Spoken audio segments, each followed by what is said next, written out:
Hello and welcome to March. Oh, shit, you're right. It's March 2nd upload. How did that happen? And there you go. So we're off to a very cursed start this March. If this is how the month is going to begin, I would very much like it to be April already, please. Well, Can we do that? Can we all vote to skip a month? Currently, the industry, we're losing about 4,000 people a month in the games industry.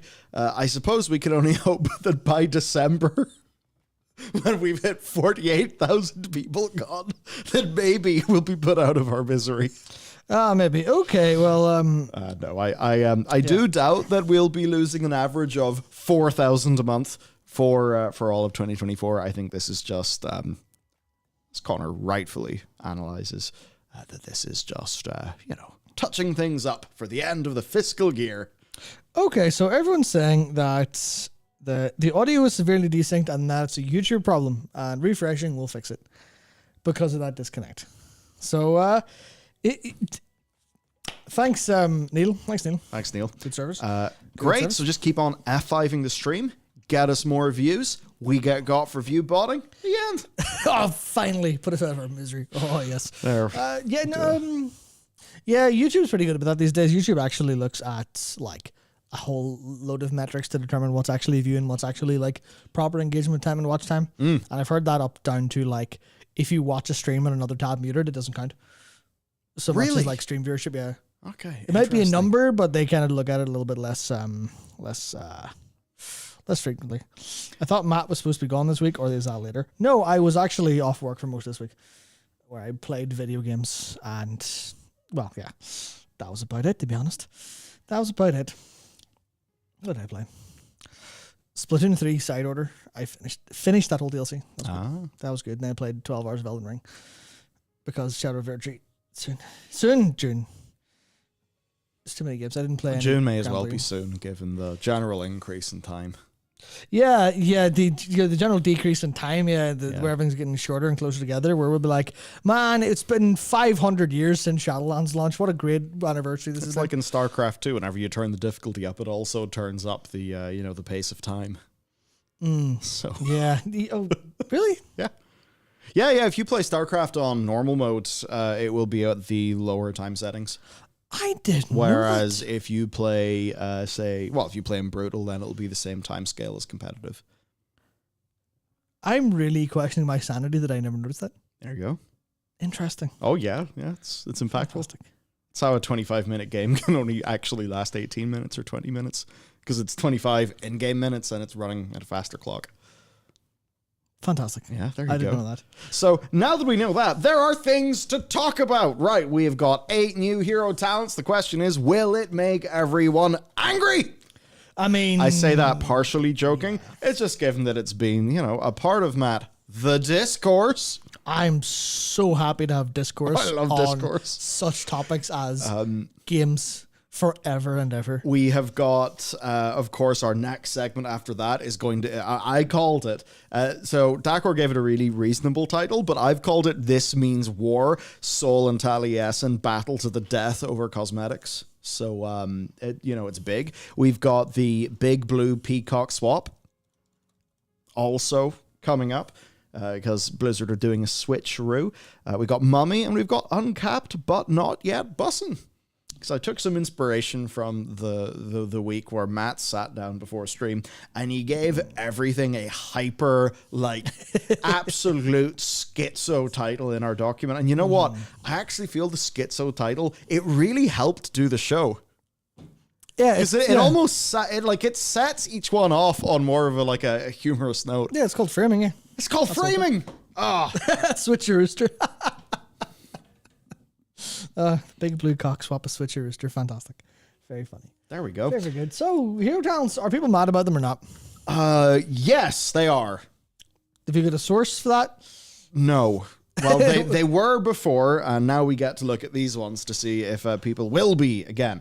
No, this is, we're seeing what these new hero talents are. Supposedly, there are some pretty cool things here. This is a part of the wider discussion. Is WoW too complicated? Do people actually want those here, all the hero talents? Do they instead want skins? And so on and so forth. So, we can get into this.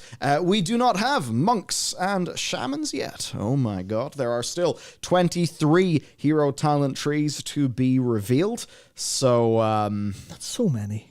yeah. That's so many. Yeah. There's 40. I think they have cut off quite a lot of work for themselves. Yeah. Yeah. Because you kind of think about the basics of this and you're like, okay, what is this? 1 or 2 talents or, something for every... Oh no. You're just going and making, 40 whatever mini trees. Yeah, and I have to say, I've been... It's a lot of work. Yeah, we've had the discussion ad nauseum about, are these too complicated? Are they too much? Are they too little? What's going on? What's the point? Should they have been more like Covenants, where it's one button, and that does most of it? And if I try to divorce myself from being discourse-oriented... for a second and and try to take the more neutral point of view of, do these seem interesting at all? I'm kind of especially when I look at, because I've went through these before, when I look at Templar and I look at Hell to the Sun and then I look at Wildstalker, I'm like, these are all kind of cool. They're not massively exciting, but they do make me go, that looks like a pretty interesting choice. What was the other one? Elun's Chosen, especially for Guardian, made me go, I would maybe like to play with that, which I think is interesting. But yeah, we'll not talk about it as a too complicated or too much this time around, because I think people kind of have they've dug into their side of the trench on which of this each trench on either side of the dead man's land that is World of Warcraft discussion online. They've kind of found a little bit of where they lie on it, where they want to go. So I think we should maybe just talk about them and see if they will actually be fun. Okay, in any right. capacity. Templar. Okay, I may play this. Might just decide to be a protagonist class, be the paladin next time around. Because you know what? As much as priest is fun, I've also came to the realization ranged sucks. Ranged blows. Ranged blows and melee is so much more inherently fun. I want to play Mistweaver for some reason. Whoa. Anyways. That's maybe a discussion for another time, but I think what it is, it's just the immediacy. It feels more kinetic. It feels more engaging. I don't know. I suppose I think about the range that I'd played before, and if I was, maybe I'd just go for Frost Mage. Mostly, it's shit easy, obviously, but also just for the sake of maneuverability. Or being a hunter main in the past. I don't know. I've been actually enjoying the Paladin quite a bit, which means Templar. I could actually be down with this. So, how do we do this? Do you want to step through all of these? Should we focus on the sort of not the capstones, I suppose. Yeah. So realistically, and this is something we should I think realistically. Hang on, shake the heavens. Yeah. That's good. That's a good name. They're very good at their naming. But I think ultimately these hero talents are kind of based around one major mechanic. Yes. And then that gets bolstered in a couple different ways. A few little power boosts across all the elements. And then it gets doubled down upon in the final. But that's the way all of these go. It's kind of do you pick mostly your big new thing? Which big new thing do you want? But then in some cases you might want, you kind of want, here's an example, Templar's Watch. Hammer of Light and Wake of Ashes deal 30% increased damage when striking only one enemy. This amount's reduced by 6%. So it's do you want to maybe single targety build with Wake of Ashes? If you want to go that, you'll take this and, that'll be a bonus along other things. So our main thing, Light's Guidance. Basically, Hammer of Light replaces Eye of Tear and Wake of Ashes. Hammer down on your enemy with the power of the light, dealing holy damage to the target up to 4 nearby enemies. Additionally, calls down Empyrean hammers from the sky to strike 3 nearby enemies with holy damage, and it costs 5 holy power. Basically, big... Oh, don't say that, Michael. You can I have a good idea. Big happy explosion. Yes. Yeah. That's what it is. It's a happy explosion. It's a big happy explosion release. Big happy explosion. Lots of endorphins released. So the one thing to notice is that this is kind of similar to the way they have the Crusader Strike and Templar Strike follow-up, which people thought was really cool as like a minor addition to the game. There's like, oh, hey, you can hit a button and then it becomes another button. Holy shit. And then some people in the back went, well, Final Fantasy 14 did that, blah, blah, blah, blah, which is obviously true. But like the idea of a button pressing becoming something else, full on like combo strike kind of stuff, is really cool. So they've went with this because Hammer of the Light doesn't replace Wake of Ashes and Eye of Tear. It replaces it for 12 seconds after it's cast. And obviously you look at the cost 5 Holy Power and see, well, Wake of Ashes generates 3. So you kind of go, you get your 2 HP, you smack Wake, you smack Hammer of Light. You're kind of popping off in a way that's just like, this is just a fun button to press. Yeah. Is this going to be massive brain? Please think about this. Oh, you have so much like contemplating to do as to how to use this and what to think about and what to track. When it's like, after you press your big happy button, press your big happy button again. Go for a double explosion of damage. And there's a couple of like bits of like, it kind of has single target damage attached. It has AoE damage attached. It has kind of everything you might want. And then later on, you get to throw it out again at 50 stacks of Light's Deliverance. So it is just kind of, hey, you get to press a big button and it will make you feel good. This is the core of the hero talents. And you get another shot of the other shot for free. So that feels good.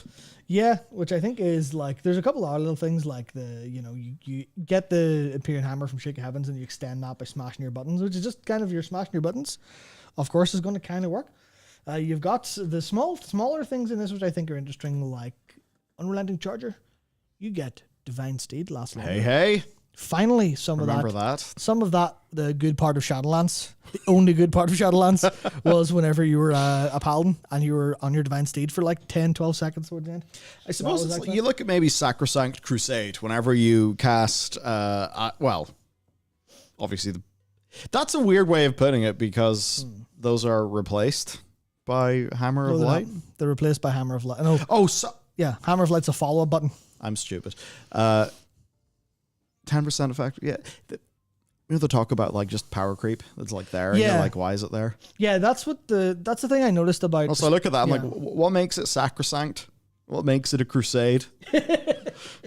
Yeah, good point. I mean, there it is just like, just write talent description, then just hit a button for like generate a cool name. But the cool name, like, I mean, Shake the Heavens kind of makes sense because boys are getting hammered for 8 seconds. Yeah, from the sky, yes. The whole point is Imperial Hammers come from the sky while you're shaking the heavens. So you want to keep shaking the heavens with your higher calling to invoke Hammerfall and Light's Deliverance. Yeah, that kind of goes. Found a typo.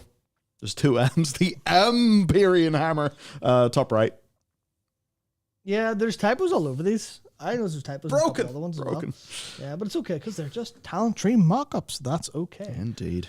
But yeah, there's a lot of things which you'll notice is the very small amount of like power creep through rough effects that you probably shouldn't need to keep track of, but will just generally make you feel a bit stronger.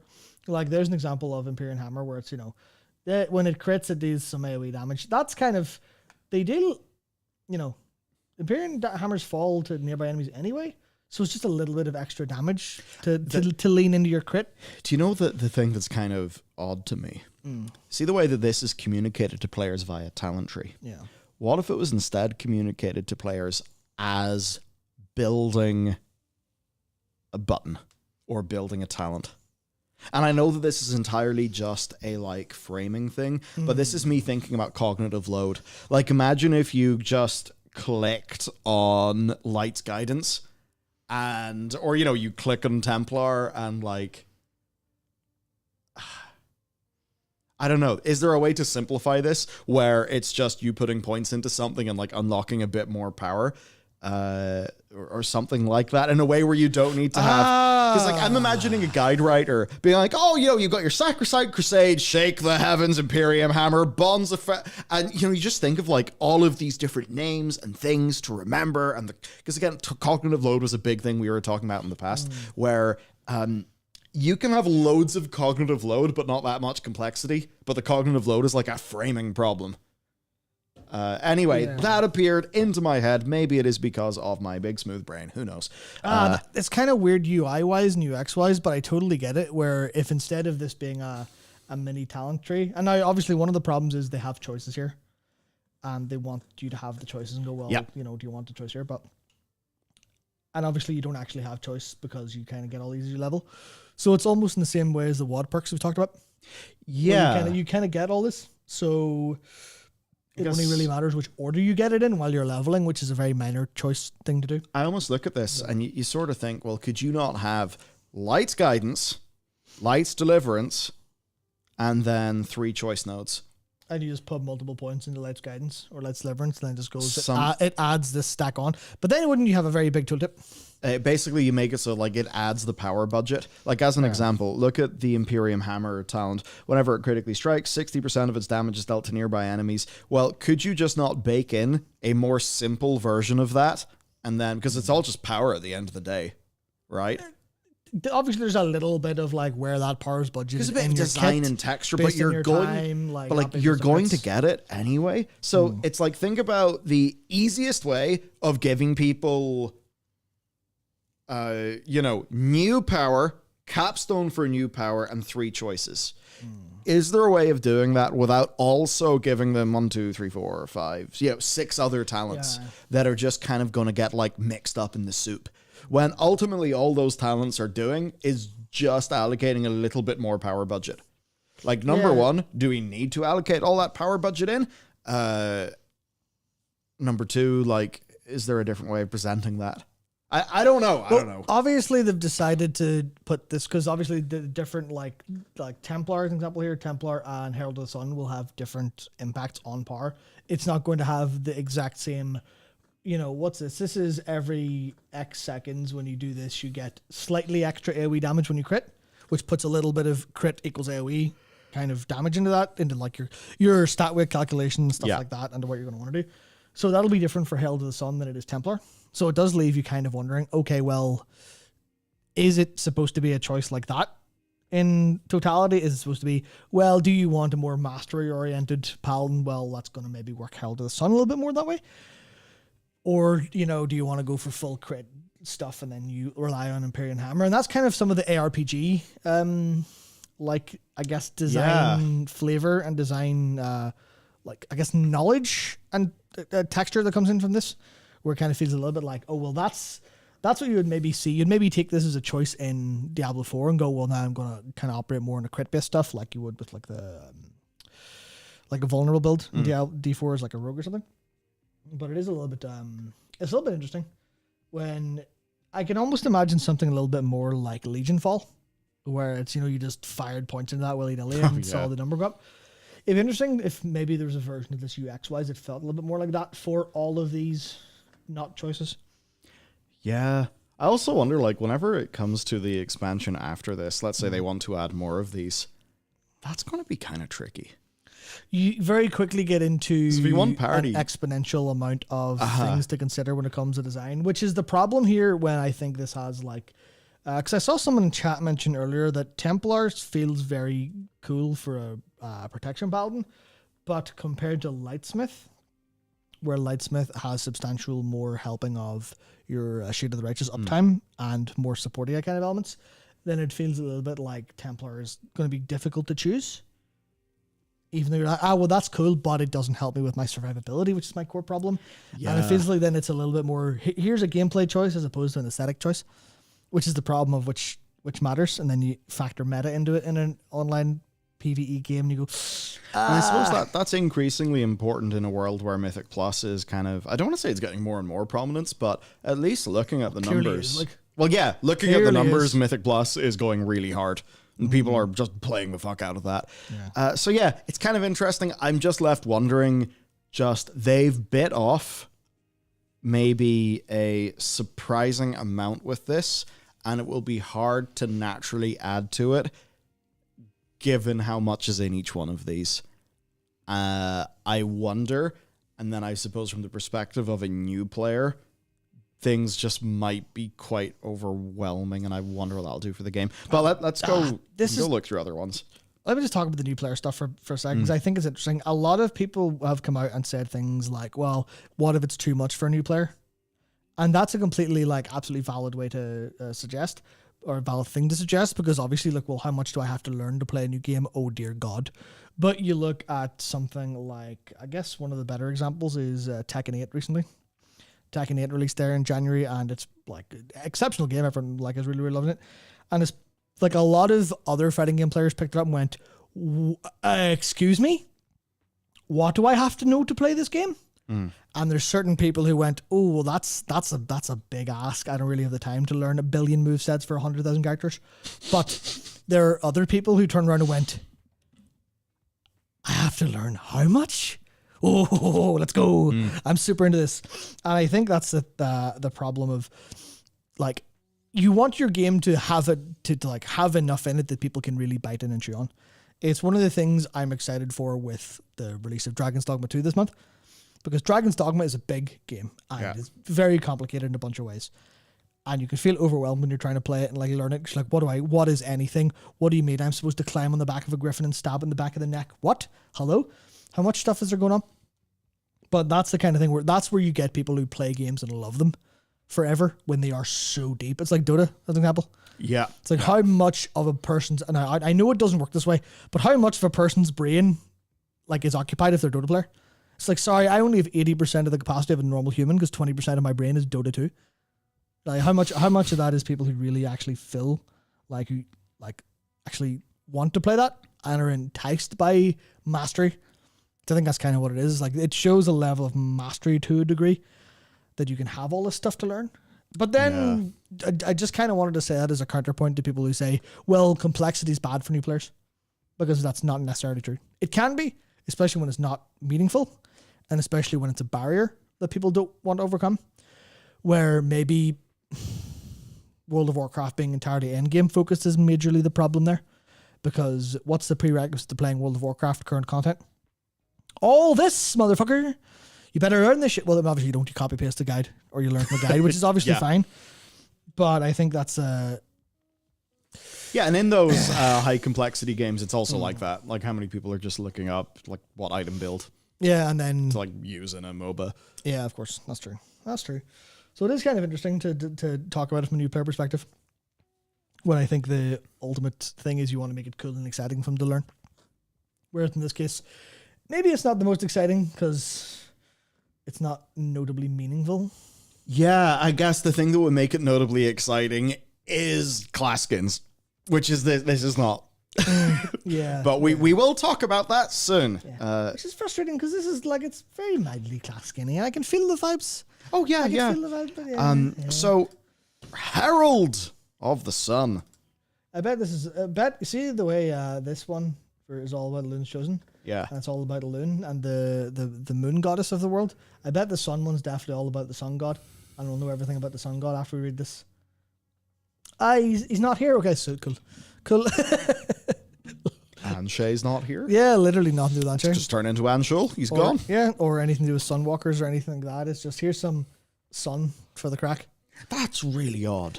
Because Paladin and sun worship don't necessarily go all that well together. Unless you're a sunwalker.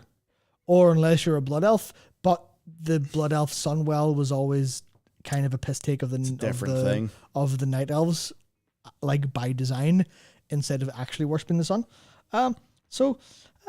Yes, that's interesting. This almost reminds me of the whole thing with, I mean, relevant given we just published War of the Spider. Man, we get another F. What is happening? Oh. What is occurring? Fine, all right. That's very weird. Is YouTube being YouTube? Could just be YouTube. Yeah, so it's just one of those things, like they've clearly wanted to do that, but yes, now they have done a Herald of the Sun that doesn't make sense for a Sunwalker, and then also doesn't make sense for any of their established Paladin lore. Yeah, or light lore, because it just doesn't make sense. Which is where the class skin part of this kind of comes in and goes, I could see why people would be excited for Templar, because Templar, just as its own word, has meaning to people. You know, if they called it Crusader or something as well, it would also work. Lightsmith is a bit less, but you can vibe with Lightsmith because you see the point is, I'm making stuff at supporty. I'm throwing hammers of light to my allies and shields of light. Okay, I dig it. Herald of the Sun's a little more, you're the sun. Why?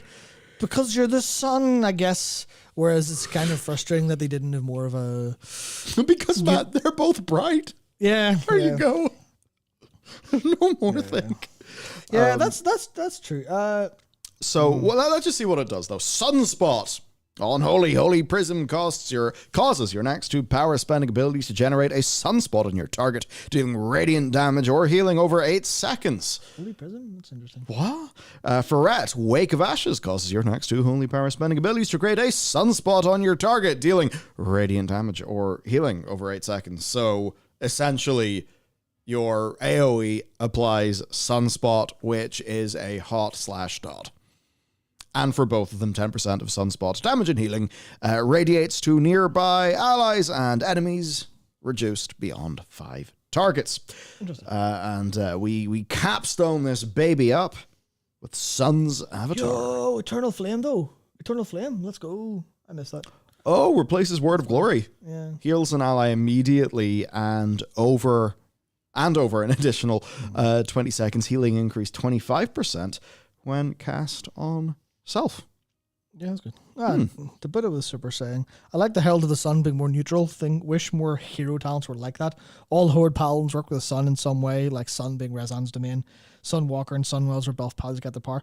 Yeah, it's kind of like it's neutral is fine because it works for everyone, but neutral then means it's a little bit devoid of any flavor. You're like, you're using the Sun, but why? Because... without actually digging deep into the specifics of the lore of any of these things. I suppose if there was a few quests or NPCs with dialogue that, could maybe sort of explain some of this stuff, maybe that would kind of work. That's actually a thing. This is just a thing that happens. As far as we understand, this is literally just an abstraction of gameplay slapped onto your talent tree when you log in.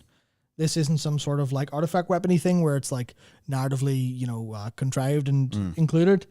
It's a little bit more, it's this. So our idea here anyway is your AoE abilities like Wake of Ashes and Holy Prism put sunspots, which are dots and hots, on things. They last 8 seconds. I suppose then let's see how we modify and then use those sunspots. We got our first choice node, Morningstar. Every 5 seconds, your next sunspot's damage or healing is increased by 5%, stacking up to 10 times.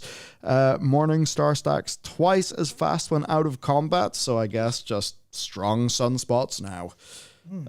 Gleaming Rays. While a sunspot is active, your holy power spenders deal 10% additional damage or healing. So that's just stacking buff time. Power be creeping.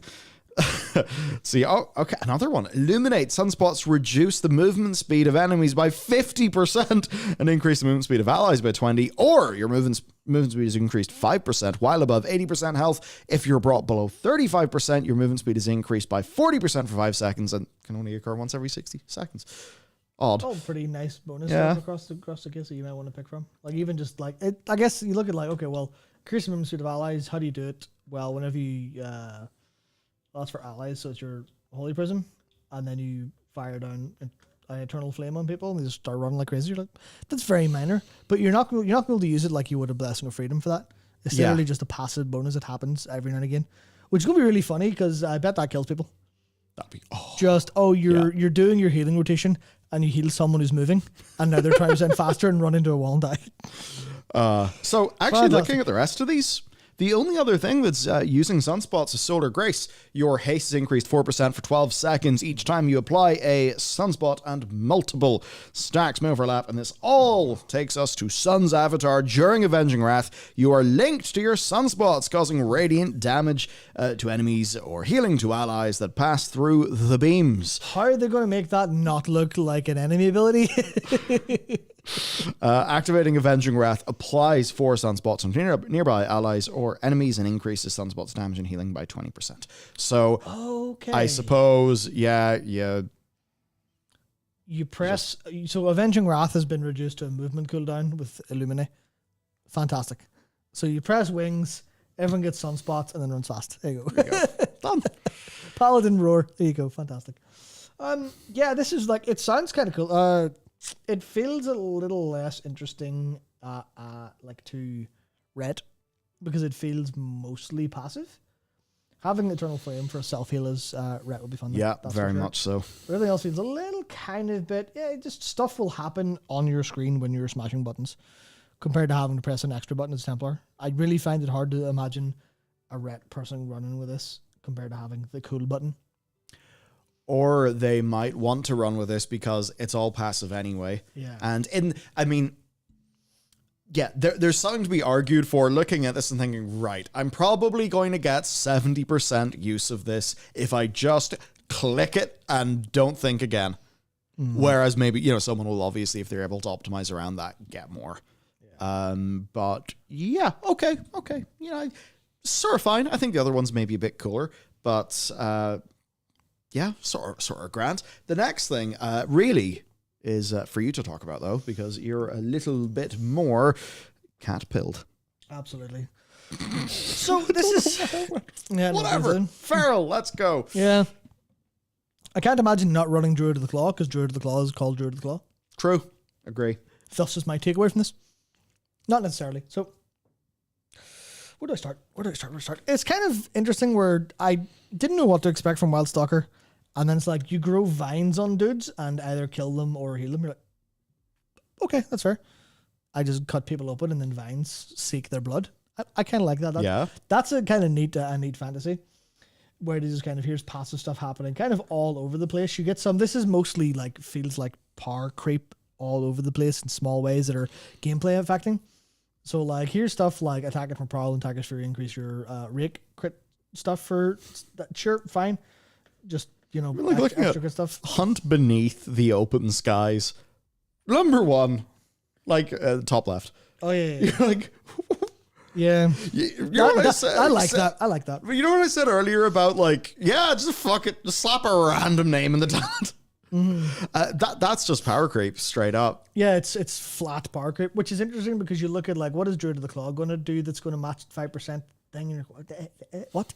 I don't know. Does that mean, because obviously Moonfire and Sunfire is supposed to be for resto here, but if you bring Lunar Inspiration, does that stack with that? And does that subtly lean you into maybe being a little bit more Lunar Inspiration pilled when you're playing this? And that's the point where this stuff feels really kind of overcomplicated and is going to be up for Theory Crafter to solve. Because is this just, yeah, well, if this is all about dots, then you're going to take Lunar Inspiration. But it's rip and rake damage causes Bloodseeker Vines, so it doesn't really interact, but it does interact, but it doesn't.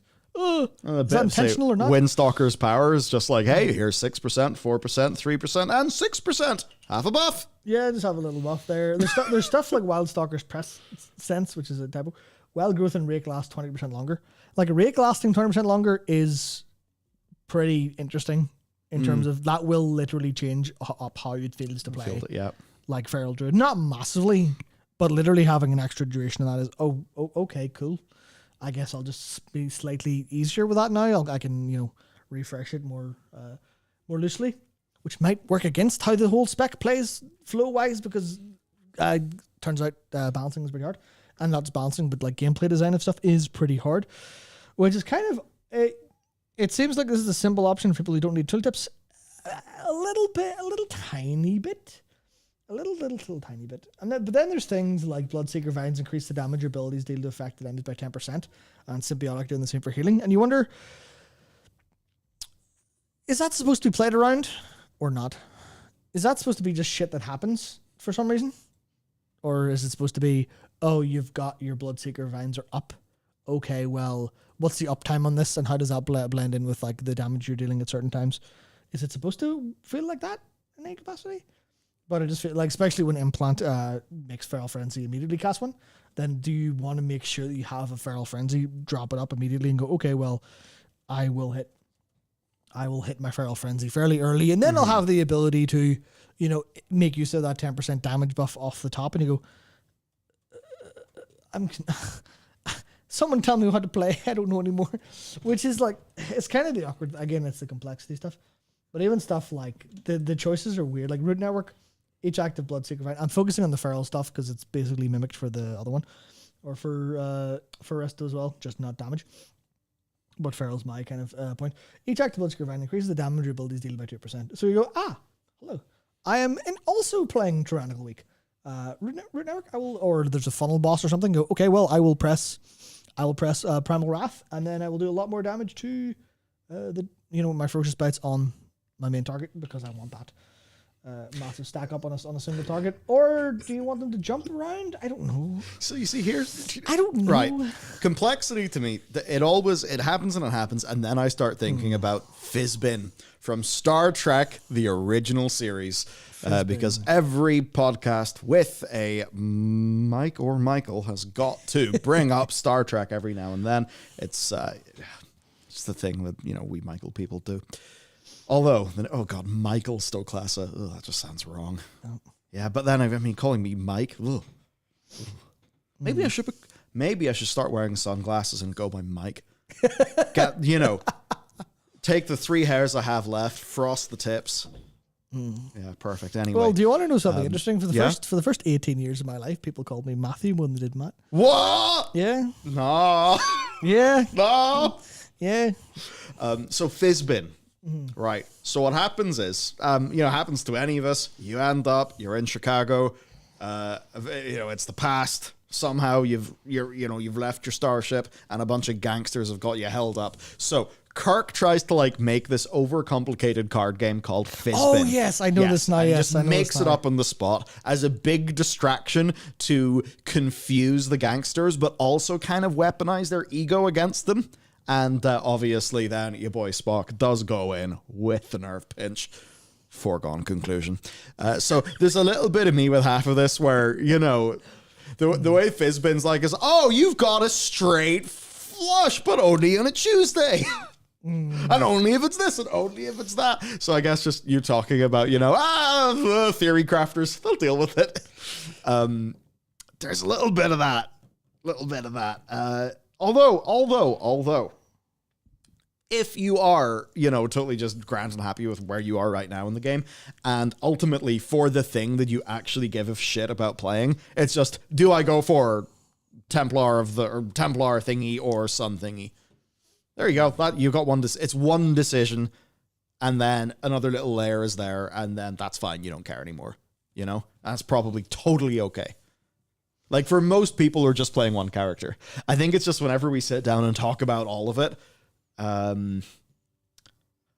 some point I really want to dive into and I probably want to do a video on this, just how big M+ is, because I feel like a lot of this is going to be maybe more appealing to higher end M+ space. I don't know about that. Maybe not. No. But the only reason I'll say that is because someone in chat said a long time ago as in earlier this stream, by 10 minutes maybe, said something to the effect of, the end game players aren't interested in a lot of this RPG stuff. They're more interested in the arcade to push the numbers kind of thing, which is where which is where I think World of Warcraft fundamentally has a little bit of an interesting problem on its hands, where it really desperately wants to be an RPG, but it also wants to be a game about execution challenges. Yeah. And it's very difficult to have both. Dare you even put an A in front of RPG? I mean, yeah, exactly. Because it is. Yeah, because it's an action game now, or it always has been, but it's getting more actiony over time. You look about a lot of the design, and you begin to think of D4 and other games like that. But then you think about combat in those games, and it's very hard, but in a way very simple.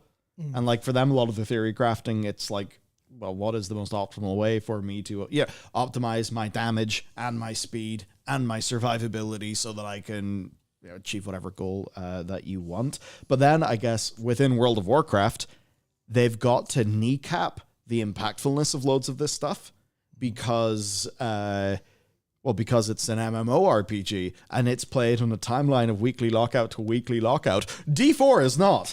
And certainly, I forgot what the name of it was. It was the end game dungeon thing where the difficulty scaled up absolutely fucking mad in season 2, right? But to the point where, people are like, okay, cool, I'm just going to get 1,000% more damage, easy.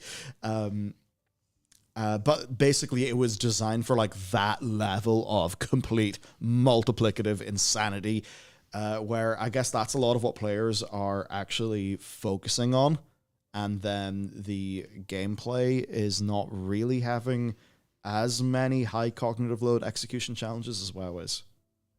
Which is, I think, what you were saying as well. Yeah, it's the game fundamentally, and we'll talk about this a little bit more when we talk about like the Mythic rating collapse, which is very, very, very hyperbolic way to say be big dumb about it, of playing the game. But that and also Dakor's Rating Guild. What if they were big smart? That's it. They have been big smart. They've decided to stop playing World of Warcraft. Yeah, I don't mean that. I mean that they stopped deciding to Mythic Raid, because who would do that? I don't really mean that.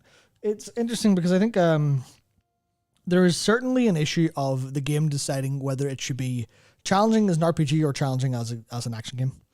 And it's trying to be both a lot of the time, but that's very difficult. And that, like, there are games where it really works very well doing both, but none of them are MMOs, or very few of them are MMOs, because you think of like FF14 as an example, has removed so much of the RPG in favor of the execution challenge at like endgame, where you have very little choice. And that's the decision they made for that to work.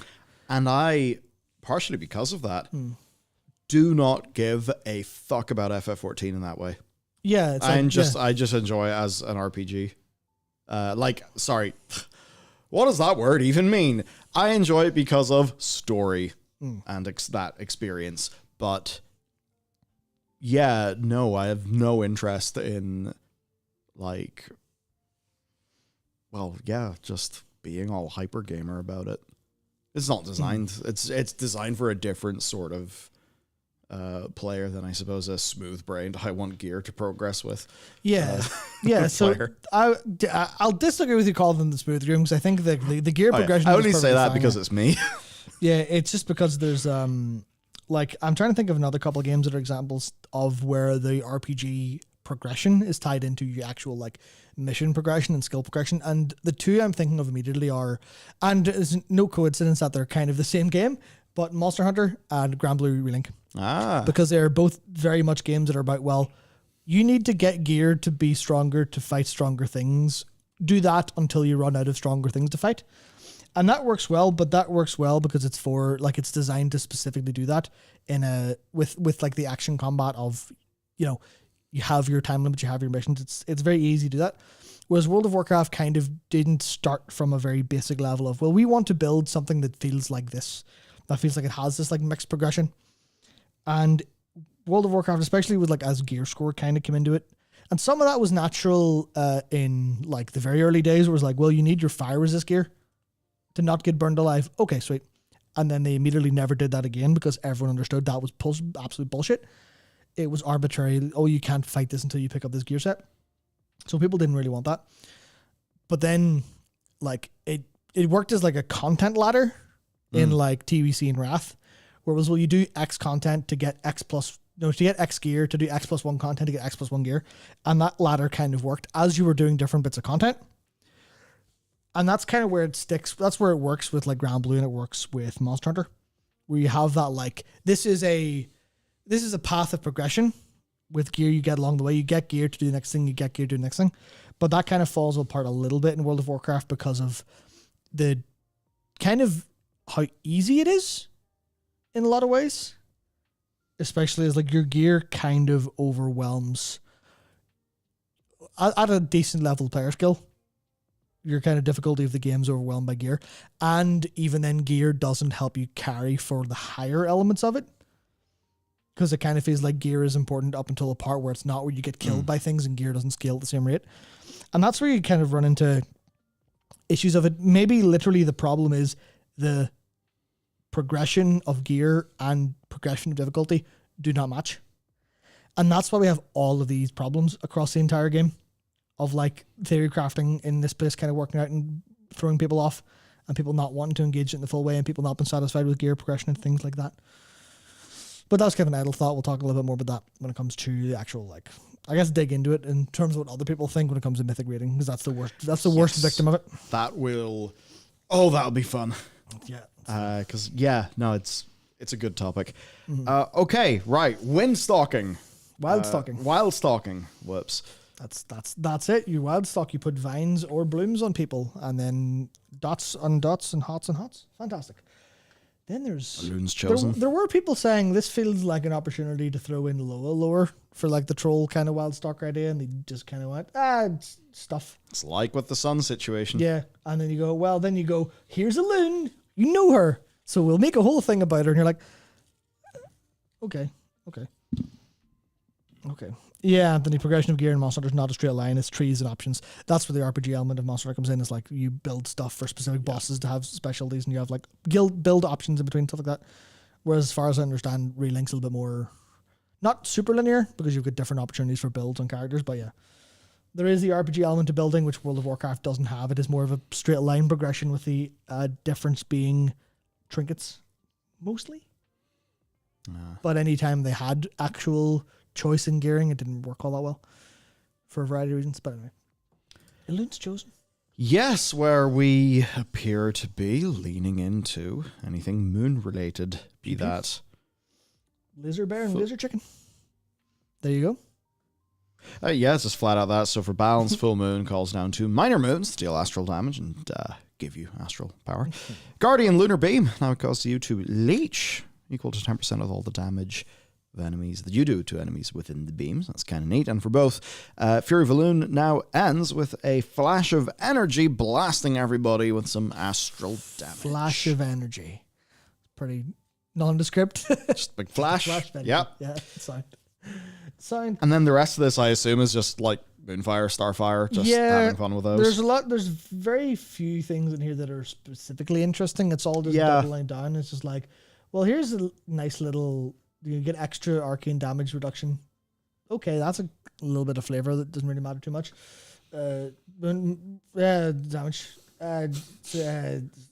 Resources. More damage. And some more damage. And over here you've got... The man has reduced talent trees to their fucking bare essentials. Yeah, the bare essentials we're going to do. So you've got a lot of just stuff that bolsters your arcane things, and it feels similar to that end of the bear tree anyway, which is all just, what if Moonfire hit 2 guys now? You're like, nice. If Moonfire enemies are slowed by 30%, sometimes I look at this and go, oh, there's a PvP talent in here. Oh God. Forget PvP exists. Yeah. Well, look at one, you'll remember PvP exists in a second. I'll tell you that. Just like wild charges is shorter cooldown. Okay, sure. That's nice little bit of random power bonus. Okay. More moon damage on everything here. Actually, this one's kind of fun, where it is, Starfire deals 40% increased damage to primary target, but no longer triggers solar eclipse. I'm like, maybe my brain is small today, but I'm like, why would you? Oh wait, no, I get it. You just go into Lunar and spam it, and just spam it and spam it, and I don't really get it. I don't really get why. Oh, okay. Actually, I do get just why. Stay there for I do AoE get spam. why. No, I do get why, because that just means you turn into a Starfire bot instead of a ever going solar eclipse. Or yeah, I think that just means you just Lunar all day long. There you go. Interesting. That'll be interesting, fun, maybe. I don't know. But then the other version for Guardian, or the same talent for Guardians, like, all right, Thrash now deals arcane damage. You're like, nice. That sounds fun for does armor exist in this game? Because if armor exists in this game for enemies, that sounds pretty interesting, but I don't know if it does in any meaningful way. I don't know how much physical damage is reduced, because armor pen isn't a stat anymore. Who the hell knows? It's all just numbers. But this all builds up to either having the Light of a Loon or Astral Insight. Yeah, Moonfire damage can call down a Fury of Loon. I love whenever I'm like meticulously planning all of my resources, and then the bar just fills up, like, oh God, what do I do now?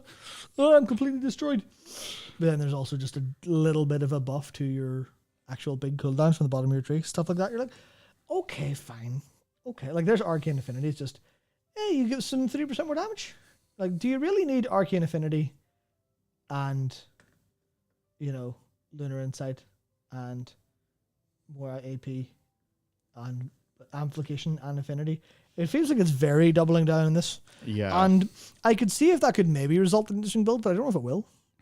Again, it just kind of feels like, I don't really know. Obviously you look and goes, well, you're no longer using any of your solar spells. That sounds fun. But it seems like a roundabout way to get there, instead of just being and now you do this, please. I will say I actually do enjoy I do enjoy the Eternal Moon because you get more stuff to your Boundless Moonlight. Very good. Yes, I think the TLDR of this entire thing is just more stuff. More stuff for laser chickens and laser bears. Yeah. Which does it doesn't really matter too much when you think about this from perspective of a Moonkin in terms of how it interacts with the original with your existing talent tree. They're like, okay, well, it's probably not going to matter all that much, except for the fact that you will definitely take full moon now 100% of the time, because of course you are. Yep. Same with Guardian. It's like now you're locked into using Lunar Beam. Oh, I guess I'm shooting Fury of Loon as well. Like, you're not using these. These are the abilities you use. You can probably take a Loon's Chosen without taking those abilities, and that makes you an idiot. And obviously you've got like the Solar Eclipse and longer trigger thing here, but with Bear, it does lead you down to like a whole side of, right, here's just, you're removed any kind of choice out of the original tree. Not any choice, but a lot of choice in the original tree is kind of gone now, because you now have to go take as much of this as possible, because it's just compounding effects. Yeah. It's just, well, the 6% extra Moonfire damage, I don't know what number it is, on your talent back then is now going to be 6.3% because of these, and that's going to make it better than the other one now. Like, I love simulation craft. I love Raid bots. I would love to look into a different version of this world. I'd love to hop into a different timeline for a brief, just for like a half a day. Maybe like a full week or two, so I could play the game and see what the crack is. Imagine if simulation craft never happened. Just see, would we have found another, like, would the timeline have auto corrected and made one out of nowhere out of someone else, or would we be in a very different world? So yeah, it's not really that exciting, but it is, like, if you do want to blast lunar stuff, you can do it now, which I think is actually, this is almost closer to what the ideal version of it is. It's just, you do more lunar blue stuff now. No yellow, only blue. That's it. That's the working title for this. Blue Druid. Yeah. It is also, I do see, like, I've been pointed out where it's like, yeah, there's not really an awful lot thematic in this, in terms of there's no new big Elune talk. It's just all of your stuff does more now. But also, they're kind of bloated with abilities anyway. Because you'll notice that with the Paladin, it was Hammer of Light is not a new ability on your bar. It replaces those abilities, and that's probably a very intentional decision to not bloat your bars up. Because I think we are at that point. A lot of people are like, can we have a new button, please? And everyone in chat just goes, no new buttons. No new buttons. I'm out of keybinds. Which is obviously fair. Yeah. Sarah was the original Loon's Chosen. Could they have maybe made a shapeshift into a dragon temporarily? Maybe. That is beyond scope for hero talents. Which is the thing I shouldn't be allowed to say. I shouldn't be saying it's beyond scope for hero talents. Like, what if they added a new? What if instead of all of this they added one button that was just? What about champion talents, explorer talents, and myth talents? Yep, spot on. The Last Titan mythic talents. Oh no, right. In The Last Titan, they need to bring Titan Forging back. Go to hell. Go to hell. Yeah, no, Ian will announce that and say, and now if you check underneath your seat, I've planted explosives.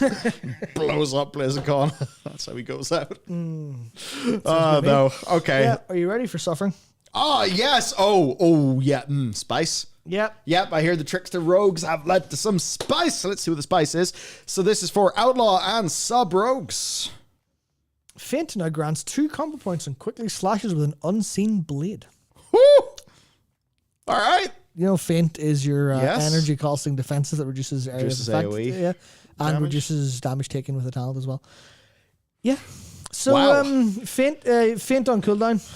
Feint on cooldown for all of this to work. One of them's just called. Oh no, it's called Elaborate Twirl. Yeah, Elaborate Twirl. Okay, well, clearly this is just now Feint is a DPS button. That's the design.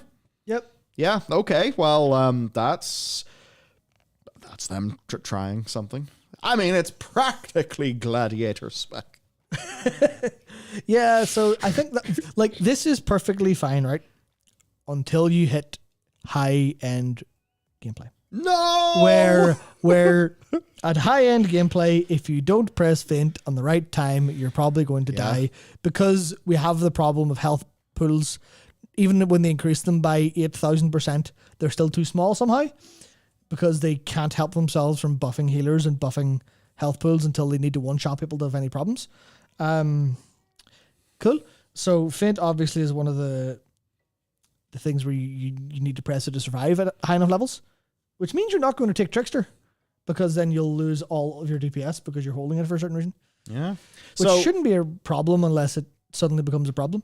The main thing, though, is the targets get phased. Yeah. Right? And when somebody is phased, they take 5% more damage and they cannot parry your attacks. PvP.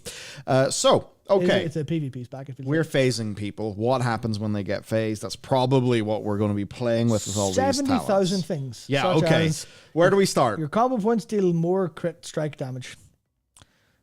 There you go. You take 5% reduced damage, or feint reduces area damage taken by an additional 10%.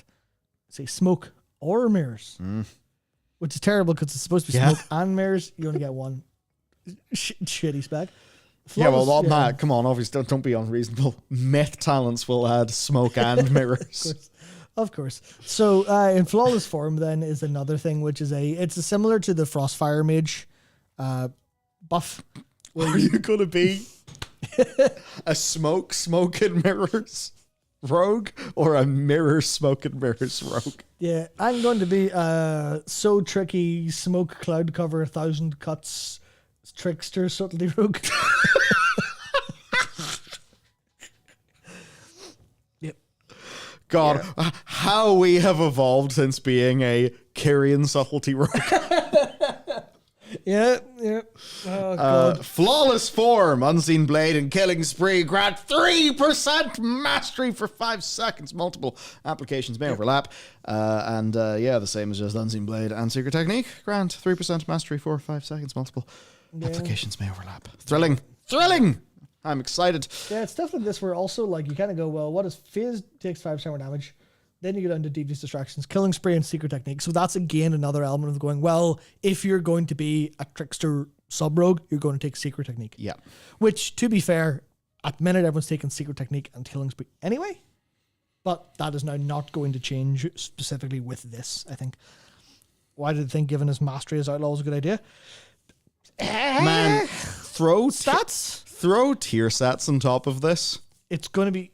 Yeah, this is the problem. It's getting very prescriptive. Yeah, because you go, well, is your tier set going to be prescriptive by design or prescriptive by accident? And that's where you run into the problem of they were prescriptive by design at the end of Dragonflight. They said, fuck you. The example here for Feral Druid. That's what they said. Yeah, the example for Feral Druid is, fuck you, use Feral Frenzy. Yeah. That was, they basically wrote that on the tier set. Which is okay, because that's like one minor enough choice towards the end. It's not like you build around it or anything. So it's like, they're just going to kind of have to do that again. Yes. And again. Yeah, or it'll be accidental, and they'll say, well, this seems to be, with tier set, you're going to want to run Deathstalker as sub and Fatebound as outlaw all the time. And everyone's can you imagine like designing the 2-piece and the 4-piece along with the existing talents and then with these? Yeah. I wonder how many ideas are just going to die. That's my problem, where it does feel like a lot of this is kind of for nothing. Especially because I look at this and I'm like, this seems cool, but will anyone use it? I don't know. To move on, tricky. So tricky. Tricks of the Trade's threat. Redirect duration is increased to an hour. Cool. That's pretty useful. Having that as a choice node is fascinating. Yeah. Because Don't Be Suspicious has actual value. Yeah. In Blind and Shroud having 10% reduced cooldown. Mostly that in Blind, to be honest. Yo. I don't think Shroud cooldown. But, Pickpocket range increase. Yeah. Big. Yeah, so I feel like that being a choice is kind of awkward. You feel like you'd want to give that to someone because that's a nice QL thing. So it is a little bit concerning. Like, So we got Nimble Fury. Flurry. Whoops. Killing sprees, 10% more damage, 10% reduced cooldown. Secret techniques, 10% more damage, 10% reduced cooldown. Woo.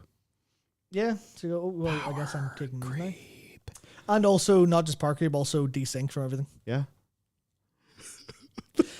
Wouldn't it be very nice if you had nice round cooldowns that lined up? I feel like maybe the design ethos being more stuff may not have been the play.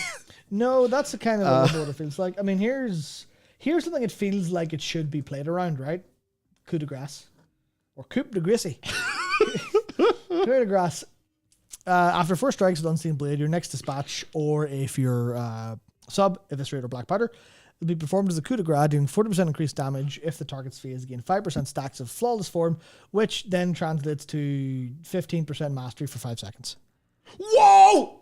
And you go, yeah! But how do you get 4 strikes with Unseen Blade? Well, you press feint 4 times. Yes. No, you don't. No. Because that doesn't cause that's phasing. That doesn't cause that. What does cause Unseen Blades is 1,000 cuts or Flicker Strike. 1,000 cuts being Slice and Dice just gives your auto attacks a chance, and Flicker Strike, take area damage or dodge and evasions, active triggers Unseen Blade every 5 seconds. So when does coup de grace happen? There you go. I fucking know. Yeah. WeakAura tell me. WeakAura tells me when it does. So I press the button. Exactly. So, and that's awkward because you think about the complexity, right? We are going to be so screwed when like Luxthros and Athenar do their I'm retiring from being the I am no longer the WeakAura slave. Well, if Luxthros retires from WeakAuras, I'm quitting the game. Like I can't play anymore. It's over. I know what I have to do. But like legit though. I have to play Holy Priest. I don't want to literally say to you for real. Or no, I just play prop pals. Okay. I mean, I'm happy to just throw a few things that I want to track onto a WeakAura, but yeah, I suppose a lot of the discussion about like add-ons and WeakAuras feeling mandatory, you then, mix that up with some of the class design stuff. Yeah. You're like, and then think about all of the things you need to track if you are pushing your keys. Yeah.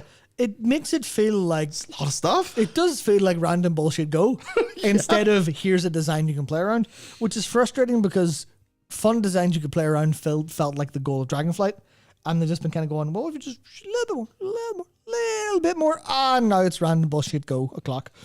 Like, it's kind of interesting because like 1,000 cuts, right? You go, well, how complicated is it that your attacks have a chance to trigger Unseen Blade? It's just fine. Just track it, bro. And you go, well, what about shadow techniques? Because that's auto attacks do a load of shit when you're sub rogue. So now your auto attacks have a chance to do about 7 different things. And then you have 4 different things on your, like, what do you call it? 4 different things on your hotbar light up or your WeakAuras light up. And you go, what the fuck is happening? Oh, God. And what happens then, right? What happens whenever that starts to be the player experience again? Then people tune out. People don't want to. Like, it becomes impossible to optimize because it's all just random bullshit go all the time. And then you lose the interest in actually like controlling what you do. You go, oh, what the fuck's what is it like? What does it matter if I try really hard whenever it's just the random bullshit go meter decided, or like the random bullshit go metronome decided to be on big damage when my cooldowns came up, as opposed to low damage. It's the same. It's like it's a complex design outcome that feels the same as what was it called? I can't remember the name of it. You know the mage talent. That was the one. It was the option in the old talents with Rune of Power. It was just your damage go up and down randomly.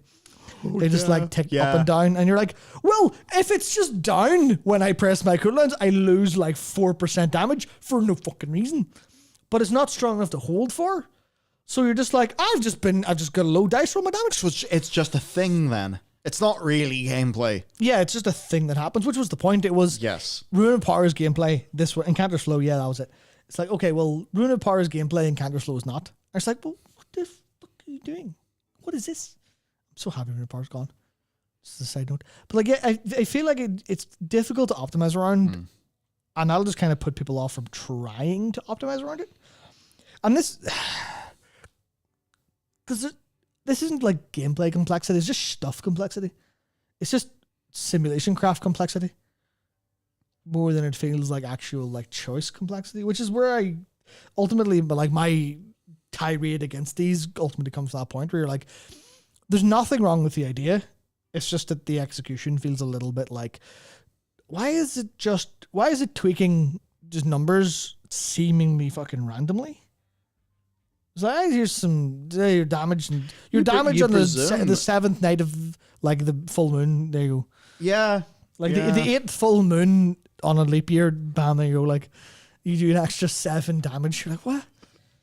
And then it kind of goes, well, it's not elegant. It's inelegant. It's inelegant. And then it goes, well, what's the design goal here? Is the design goal to make it so ridiculous that it doesn't matter to be optimal anymore? Then you're doing damage to the concept of like actually playing your game for mastery. You're making your game like because I always end up using fighting, even though fighting games are PvP, I always end up using them as like a comparison because they've been through the whole ringer of like design complexity and ease of use and you know how hard is too hard, how random is too random, and you just like you go and play a little bit of like Dungeon Fighter Online or DNF Duel and you're like, what is this absolute clown show?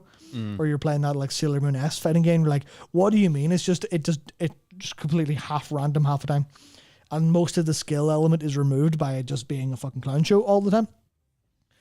And then you've got games that are a lot more like purist and you're like, okay, well, what do people actually like? People seem to like a little bit more when there's some combination of simple to learn and easy to learn and hard to master. But it feels like where are you throwing the like mastery away by having stuff randomly kind of happen through complexity? Is it too much of the track? Does it matter if people track it? Why are you putting stuff in the game that it doesn't matter if people are tracking or not? Why are you turning damage output into RNG? Why are you kind of doing that? And you're not, right? And you're kind of not. Yeah. Because it should even out across good players and bad players. Because where is skill in World of Warcraft actually come from? Where does it come from? Does it come from you being able to do your damage optimally in terms of your rotation to perfection?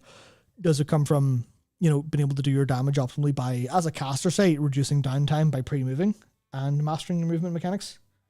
Does it, is it more from, does mastery come from... I'd say more things like that. Yeah, does mastery more come from, being able to hit your stun properly in an M+, which means instead of dodging, you have to do all your damage?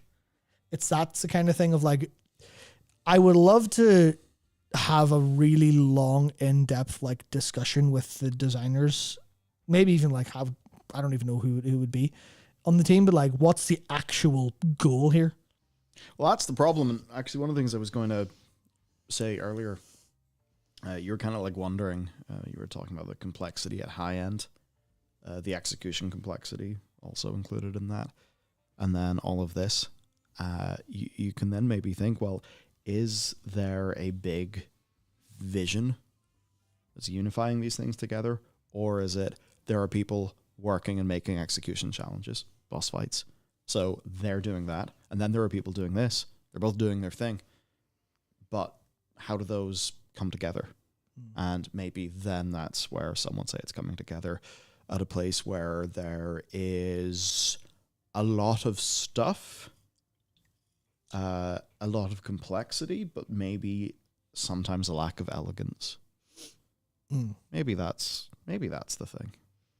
I don't know. So I said maybe. Yeah, that's what I would love to. I would love to like. Yeah, I'd love to just see even internal documents of like how much has there been a meeting for say the War Within. Was there a big sit down and Ian sits and brings all the design and all the encounter designers, the class designers around and goes, right, well here's we're gonna go to retreat for the 3 weeks of like we're gonna hammer out what playing this game actually means, or is it kind of what's the term I'm looking for? I don't want to say accidental because that sort of has a negative thing to it, but I can't think of the other word. Is it kind of emergent? Emergent, that's the word. Is it like, is WoW's gameplay an emergent property of all of these teams doing stuff separately? 100% in my view. 100%. That's why I look at all these different things and go, it feels like it kind of feels random when the game feels good to play and bad to play, because these are just different things moving independently of each other all around. It's like, oh, sorry, you got the bad combination this time.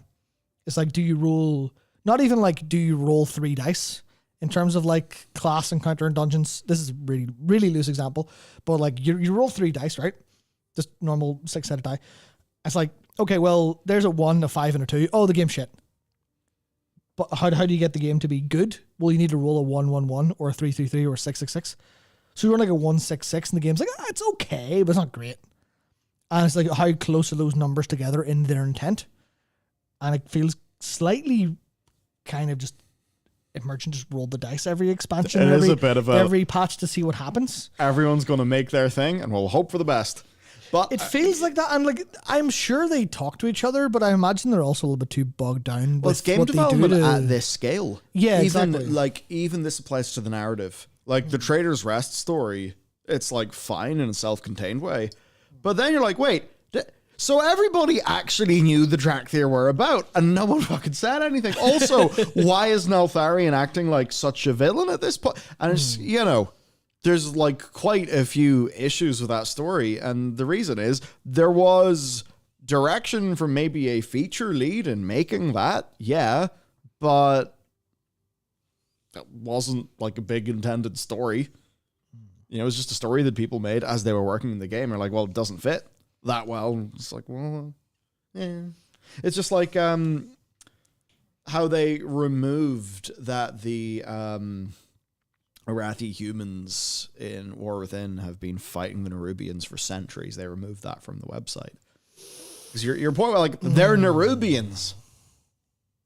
They live up in Northrend. How did they get from there to here? War of the Spider. They lose. They flee, whatever. So they removed the line of the hundreds of years because it doesn't really make sense for Nerubians be there to just be there as or whatever. You just think like, okay, well, they probably removed the hundreds of years reference to, well, I mean, who fucking knows? Who fucking knows? I just, you can't really trust it because you don't know, like, well, was it hundreds of years? I don't know. They've removed the marketing copy. Does that mean they haven't worked out the story yet? Are these a different group of Nerubians? Are these Nerubians who fled before, during, after the War of the Spider? How, blah, blah, blah. Or was that a copywriter who was writing some marketing copy and thought that sounded cool, and then no one... And it does. And then no one from the lore historian team or the story team actually were tasked with, go over this with a fine-tooth comb, because they were shown it and went, it's fine. It's fine, make it live, I'm tired. Yeah, and then it gets changed because somebody fires somebody a Slack message and they're like, you know what, that is a problem. We haven't made a call yet, remove the line. Yeah. And I suppose, I think a lot of it just does end up being bottom-up, because... that's one of the few ways you can actually make game stuff at this scale. Because it's got like think about the number of staff working in this game.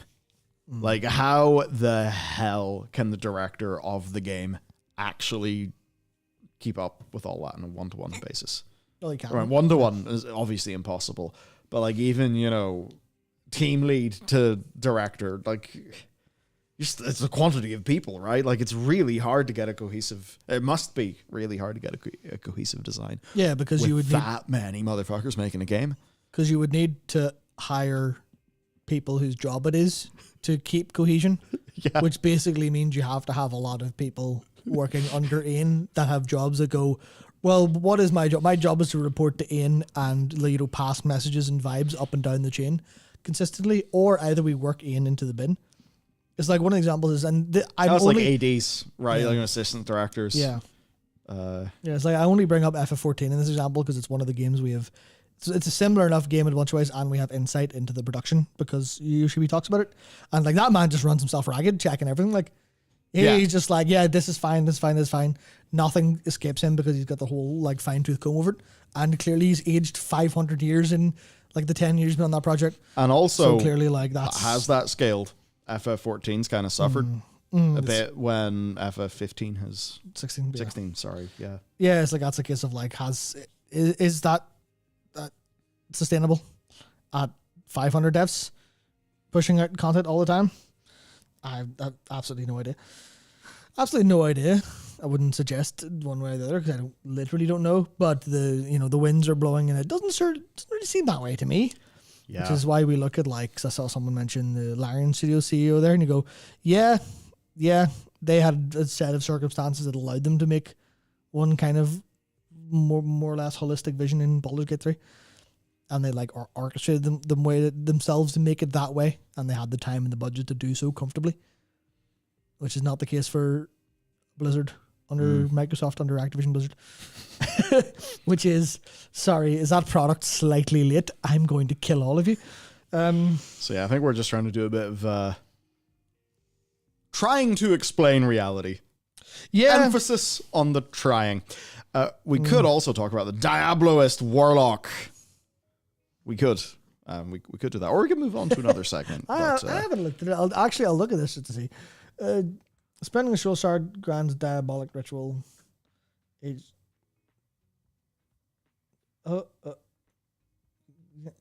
Okay. When it's active. Okay, so basically you spend shards really fast to get your ritual to finish, which makes you summon an Overlord, Mothercast, or Pit Lord. I did see that this cycles. So it is like Overlord first, then Chaos, then Pit Lord, go round. More damage by the Overlord. Okay. More stuff, faster damage. Yay. Mother Chaos does that. Interesting. This is stuff that I think is cool. I like the stuff where it's like, and your next ability feels different. Yeah. I like that very much. Now, changing it to a channel is a bit of an interesting one, because people might not like that, but it's fine. Seems cool. This is more soulburn, teleporty stuff. Okay, sure, fine. Yep, more ritual stuff that goes up. Yep, more. Oh, look at that. More damage within the fucking cooldown window. Man. We've been here before, Blizzard. This is called Flames of Zoroth. Sounds cool. 2% damage. But wow. 2% damage dealt by your demons, that's huge for demo. Oh, yeah. But, like, man. Yeah, this is grim. I shall admit, I have glossed over. My eyes have went. Yeah, so I'll be honest, this one seems kind of cool. Again, this is where I think a lot of them have like a pretty cool single bit in the middle. Oh, yeah. And it has the occasional things that kind of goes over. Like Overlord gives extra damage. Does the Pit Lord do anything? Pit Lord just does stuff. Dude, I have not played Warlock in flipping ages. No, I actually did mean to, though. Warlock's good. Warlock's fun. I really like Destro. I really like Destro. I used to like Af. I don't know why I don't like it as much anymore. Maybe it's just the post-Legion effect, where every single class I play that I played last in Legion, I'm now like, I don't like this as much anymore. Yep.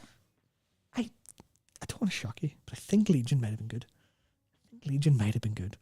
For all of the ills that it woke, for all of the demons that it woke. They scaled enough things up to 11 to just make it fun. Yeah. So that's kind of which I guess is the core of ARPGs. Make it busted. Whereas doing that and then having, competitive integrity, it's hard. Yeah. This one's interesting because I don't see any part here that's necessarily roll the dice. Yeah, a lot of this is actually just, well, here you get what it called. You get control over not like it happens on a schedule. Obviously, you've got baked in randomness with like your random free things all over the place. As like a Destro Warlock for your soul shards kind of randomly popping and back and things like that. But it does feel like with the fact that Overlord, Mother of Chaos, and then Pit Lord is like you can tell, well, Overlord's coming down, so that's a 10% damage buff window. Mother of Chaos is coming down, so I know I can expect to have a Demon Fire Barrage up, which is 4 Shadow Bolts in 1 Shadow Bolt, which I think is kind of neat. Which goes to show it's a bit different in design from some of the other ones that are just like, and random bullshit go. This doesn't feel random bullshit, it just feels like bullshit. Regular, normal bullshit on top. Which is interesting. Kind of interesting that they're blending the demonology stuff where this is destruction summoning a load of boys. Yeah. That's kind of cool on the fantasy side, I guess, but yeah, you know what? This sort of sniff test is positive. Yeah. I think for this one. Skill Commander Evoker. Good. I have absolutely no idea how to talk about this. I have not played an Evoker on live. I decided that there were neat elements, but I didn't really want to play it, and so I didn't. Yeah, I don't like Evoker very much because I don't like how the Empower abilities feel, which is frustrating because I thought I would, and then I just didn't, especially because they don't actually empower them at all. To me, like, honestly, I have to say it, wrong fantasy. Yeah, Yeah. like if this was big Draconids and, you know, I don't know if you're sort of taking, you know, Dragon Knights, and I know that's an Elder Scrolls thing, but if they were doing Dragon that... Knights are cool, though. Oh, yeah, if they were doing that, I'd be totally down. But all this is just, like, fucking wee little mage wizards. Fuck it. I don't like them. Yeah. They're wee mage wizards. Just mage wizards, dragon wizards, dragon... No, because dragon wizard sounds cool. Why did I say mage wizard? Lizard wizard. Dragon wizards sounds so lizard cool. Lizard wizards. Yeah, they're not dragons, that's why. Because they're lizards. They're lizard wizards. Yeah. I don't know what lizard wizards. They're not even wizards or lizard mages. Because they don't do any wizard stuff. True. Okay. Because a wizard's like... A wizard is like Glacial Spike. A wizard is Pyroblast. A wizard is Meteor. Or something similar. Whereas these are kind of doing breath attack stuff, which is... These are more like, you know those Govee light strips? Yeah. Just strap an LED onto a gecko, done. You have you have an evoker. Which is unfortunate. Because they really tried quite a bit. No, They really tried quite a bit. Dude, you know what? Fuck it.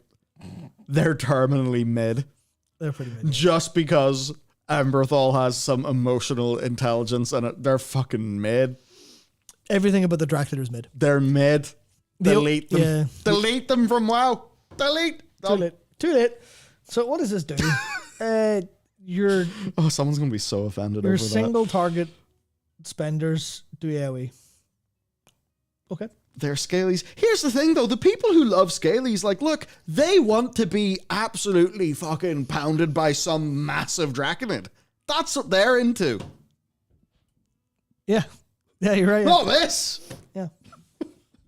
Yeah, or pound a massive Draconid. You have to go both ways. There you go. Yeah, totally. Yeah. So, I'm trying to figure out where to start with this. Oh, look, this is. You know what, man? I think we should. Look at this. This one's symmetrical. Yeah. Very good. They thought of this. What is it? More damage. Okay, your single target does an explodey, and then your single target does a more explodey. Your black spells do more damage. All right.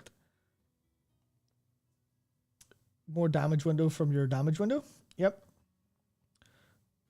Oh, you just get more damage later in. That's kind of weird. I get it. It's kind of weird. Just more damage over time, sure. More cooldown reduction. I mean, more cooldown reduction on your major abilities is always fun. I'll give them that because I can't be like, oh, this is mid, and then also say the Evil Eye of Galacross wasn't sick as shit. It really was.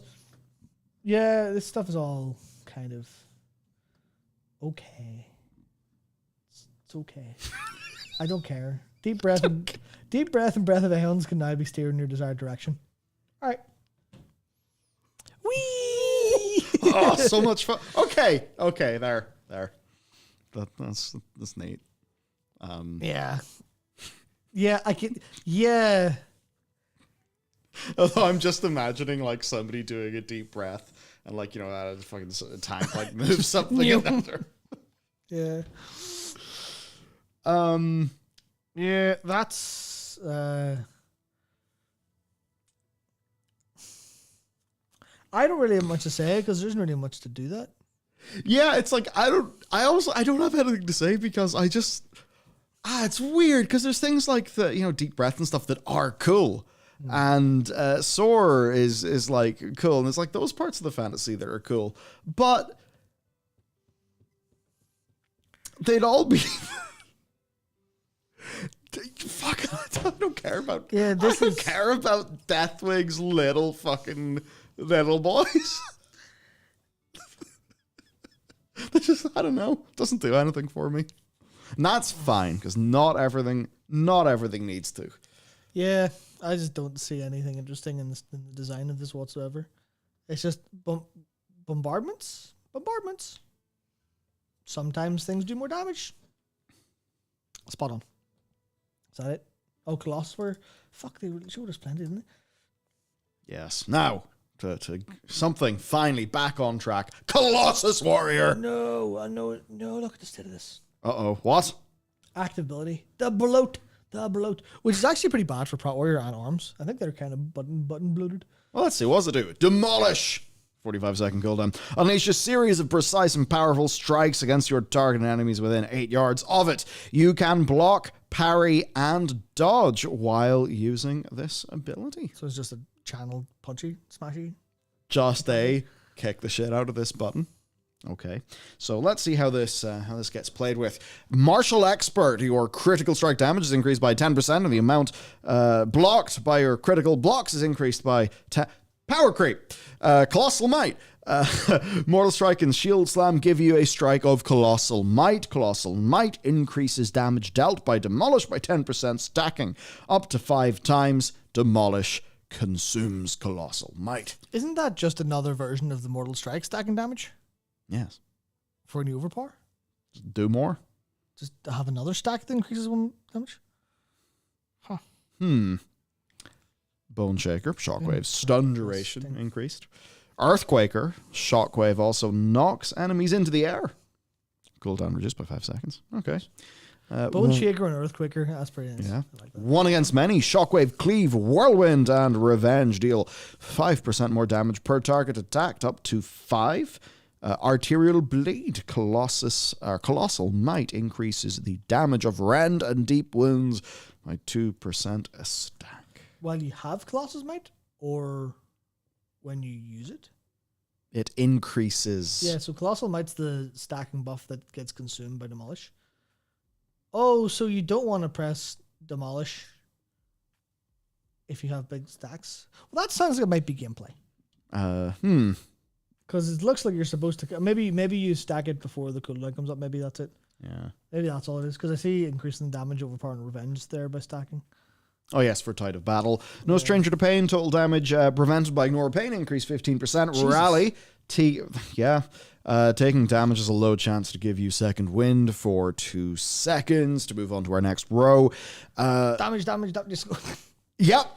Practice strikes. Mortal damage and shield slam do 15% more. True might. Mortal strike and shield slam. Crits give you an additional strike of stack of colossal might. You'll definitely stack Colossal Might way faster then because it's Mortal Strike and Shield Slam. Yeah. And then that's 45 seconds, so you'll definitely be full stacks and holding on, so that kind of removes that. Now this is a talent. Mountain of muscles and scars. You deal 5% more damage and take 2.5% less damage. Size increased by 5%. That's good. Very good. Unstoppable Force. Colossal Might now stacks 10 times. Yes. If you would gain a stack of Colossal Might and are at max stacks, the cooldown of Demolish is reduced by 2 seconds, and while channeling Demolish, you are grounded, making you immune to stuns and effects that move you. Again, I kind of like this, where it's all focused on a very small number of things, leaning into Demolish and getting a little bit of buff. That is certainly... This is nice. Yeah, that's very much like what I expected one of these to be after I saw the BlizzCon stuff. This is like what I expected. Like just that like level of focus, I suppose. So, thumb up. But again, we will have to wait and see, because this is just 2 dickheads looking at an image, which is pretty different to playing the game and, game feel, the minutiae of timings, how various things line up between, all of these mechanics and what already exists, and the talent build you go with, and the gear that you have, etc., right? So, as with all things, you gotta play first. That's the like working internal name for the show. There's 2 deckheads looking at an image. There you go. So yeah, that's what they've done so far, and we are still missing an absolute shit ton. We are.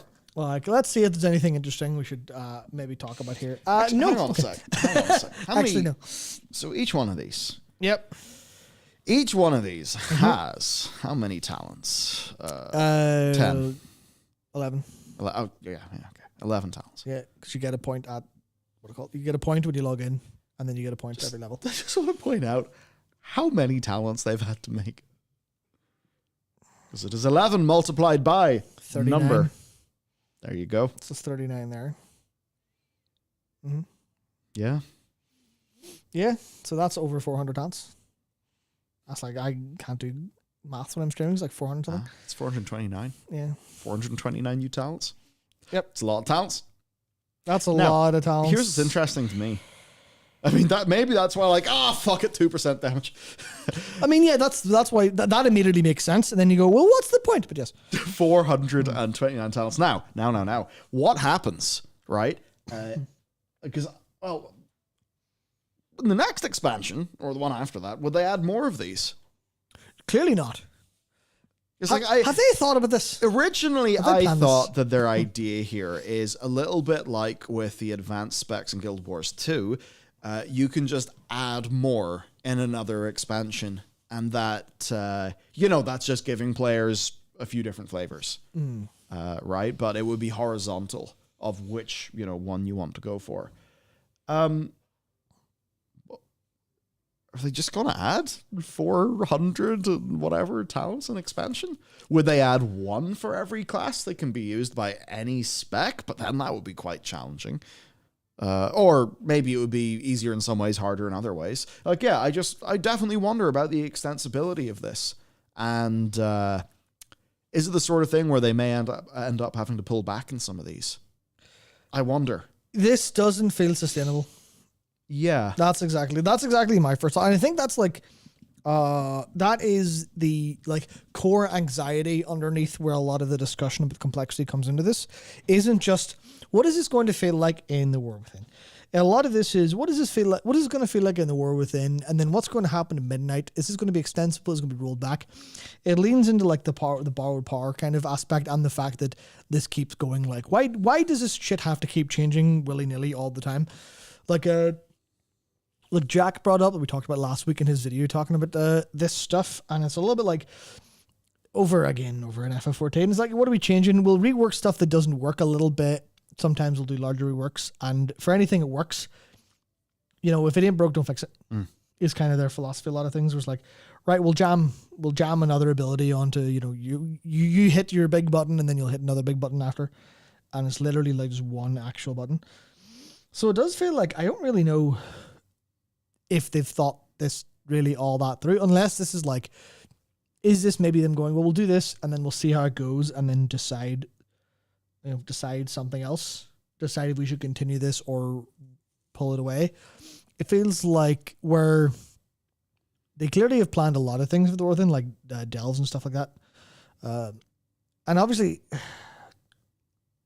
one of the big things with the World Soul Saga being revealed was the concept that we had of a plan, of a master plan, or 8 years of World of Warcraft that they vaguely thought about instead of or just kind of going as by the seat of their pants. And it feels a bit like this is slightly seat of the pantsy again. But at the same time, I understand that because if they decided, well, we have the master plan, we will simply invade Russia, and you go, you know what, Ian? It seems with your yeah, I don't know about that one, big man. No, Ian, the winter, the winter. Yeah, Ian is. You ever think of the snow, big man? So I can't help but feel like I can't turn around and say I'm so mad they haven't planned 3 expansions. Hazacostas and his marshals. Yeah, yeah. I was like, I can't get mad at them for not planning 8 years of gameplay, but at the same time, I'm kind of mad at them for not planning 8 years of gameplay, because I'm so worried of them going, well, we've just put a whole expansion design effort of like class design development into these hero talents and hero specs, and then we're going to have to throw it out or rework it because it was too much. Like, I definitely, or by design, it's, There's a bit where I want to be clear here. Like, a lot of this is, because there's times, maybe somebody from Blizzard maybe would wander on and, hear us and be like, oh my God, look at them. They're at it again. Part of this is seriously driven by, like, empathy for how we would worry that this would be hard to maintain, not in an angry gamer TM way, in a, man, that sounds hard for them to develop. I hope they're okay. And then maybe the other side of my brain is thinking about opportunity cost, and maybe there could be a more impactful role in other aspects, of the game. Yeah, Like, that's where I'm thinking. That's exactly what I'm thinking here, and I think I said this. I think I said this last week as well, where I wonder if this is a little bit in the pursuit of new and shiny and new features versus. Is that why they put gemstones in the earthen? Yeah, like versus just what if we just iterate it in too nicely? Yeah, it's like when I don't know. Maybe this is a little bit of worldview coming out, but I do feel like there's a little bit of like chasing new and shiny as opposed to like attention to detail and iteration on like the what if we do the simple things very, very, very well. So I feel like that's where World of Warcraft is kind of always like lost in chasing big new shiny.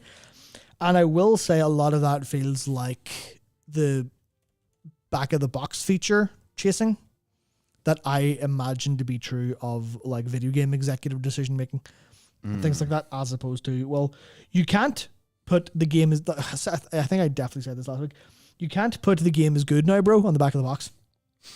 Like, you can't do that. No. You can't have a marketing beat, it's fixed. No, you should. Just put it like that. Here's what you do. You just take, like, get Ian to do, like, another headshot. But, like, John Romero is going to make you his bitch. Oh, Daikatana. For Daikatana. Just be like, it's good now, bro. Don't even have a back-of-the-box feature. Just an intense headshot with those words. Done. No, I've got it. It's am I thinking of the right movie cover? I have to is this it? Am I thinking of this? No, I'm not. Oh no. I need to find this. You can do it. Oh, I thought I was thinking Boys to Men. I'm actually thinking of Bad Boys 2. You want the Bad Boys 2 movie poster, but it's just Ian and Chris. it's just the game is good now. There you go. The game is good now. Everyone goes, the game's good now. Well, I mean, I have to play it, obviously. It's a shame Blizzard aren't capable by virtue of their size. No, it's just doing something like that. World of Warcraft, The War Within. It's just Chris Metzen. I won The War Within. Now the game's good. But okay, speaking of war, we do have another segment, which is I have titled "This Means War." Sol and Taliesin fight to the death, which of course is hilarious because the last time I saw that, we were all having a great time in a room together. So at the weekly reset, so that's just me taking the piss. But you know what? I think we've been a bit hero talented out, so I actually want to do the big blue peacock swap. The big blue kick. Sorry, yeah. Which actually, my emote hasn't carried through. There you go. There you go. So, don't demonetize, please. Big blue peacock swap. My friends, we have been fiddled about with. Where we were supposed to get. Was I paid for my trouble? A mighty peafowl. We instead got a blue mouse. So, I'm heartbroken. Actually, honestly, this does affect me because I bought the peafowl. Yeah, which means I'm now out 750. You candies. Personally have been robbed. Can we get a class action lawsuit on the go here? Yep. That's going to be great. The law firm's payout is, $500 million. The player's payout is like 2,000 tender. I love Dakor's framing here of did we get scammed? Did we get scammed? I suppose did he pre-fill his adventure log? Okay, so they did a hotfix, right? Here's from Lazy. Today's hotfix has changed the trading tender cost for 2 previously data mined items. The amount now looks like a regular purchase, while the pet is the cost of potential monthly reward. So just to explain this for you, this happened on the 24th. Now, they would usually use 999 tender as the placeholder value for anything that would basically be your monthly reward. All right? And that's why this is very goddamn blatant, because previously the Azure Peafowl had 999 and Teely, the battle pet, had 350. With this hotfix, the majestic Azure Peafowl now costs 750 Trader's Tender, as Matt personally experienced, while Teely, the battle pet, was changed to 999. Indicating that it would be the monthly reward. So basically, where the plan originally was to give us a mount, they changed it to a small recolored mouse. And to be honest, I must say, Blizzard, the store is feeling less and less good. Like in December when they gave away the pet, and this, like, come on, that's not particularly motivating. And whenever we straight up see the hotfix that said we were going to give you 750 value, and now we're only giving you 350 value, that feels bad. And also, they know a mount is something that can apply to all of the players, and that people might even be a bit more excited by because they'll know that it will be dynamic flying capable in the new expansion. So that's being replaced with a pet. That, like, I know that there are people who like battle pets. That being said, I don't think anyone gives a fuck about them. I think there's a small number of people who are very, very, very, very much into battle pets and love it. But I think even they would look at this and think, "Oh, cool, 750 is the value I was going to get. Now you're giving me 350. Cool." And as far as battle pets go, it's not even a particularly, neat one, given that it is, I believe, a recolor. So yeah, this was just a swap to it was a swap. Feels bad.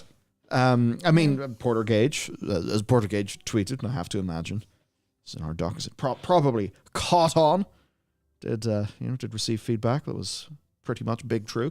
I can't really see anyone but very specific niche people excited for a recolored battle pet over a fully unique mount. Yeah. Yeah, no, this is just flat out, your experience has been downgraded. Is this the end of the world? No. Is this one of those little things that in a premium game you are paying money for every month? Does it feel like you've just been kind of messed about? Yes. Which also, to be fair, is a product of data mining more than anything else in the game. Which is another small thing. But look what they used to do in the past. Yeah. And more they're giving literally lower priced in-game things as the monthly rewards. So yes, it's a problem. It's obviously the intent changed. And this probably means you can tell what the designers thought was the right idea when they were putting this thing together. I don't know what metrics they've got behind any of this, but I just think that feels kind of shitty. My feedback here is this is not a compelling reward. It is not in line with what past months have been. So, yeah, your job's to impress us, Blizz. So, yeah, anyway, what is this month? Well, to actually, let's just go through. So if you scroll us down there on the Notion document, brother. Post. And here we go. So, hey, beautiful mount. It's well done, artists. Ain't your fault. Two other very nice mounts, the Alabaster, Storm Talon, and Thunderwing, which were from the classic collector's edition that also contained a big plastic Ragnaros that's actually really cool. And I think ours is sitting back there somewhere. Yeah, and then my personal one is downstairs. And yep. We have got the Delicate Jade Parasol. Nice. 200 tender. Ah, foxes. This is, oh yeah, I'll scroll away for you. I won't say. Say anything unreasonable? Thank you. Matt, that's the kind of support I really count on. Yeah, I actually immediately bought this as well. The Sky Captain's Formula Tower. I think it looks very nice. Does indeed. As to whether I'll ever use it, who knows? But it's very nice. Was that a store mog? I don't think so. I don't remember seeing it before. Blizzard, you could have sold this to people, you silly sausages. I don't think it was. I think I literally saw it. Oh, no. Yeah.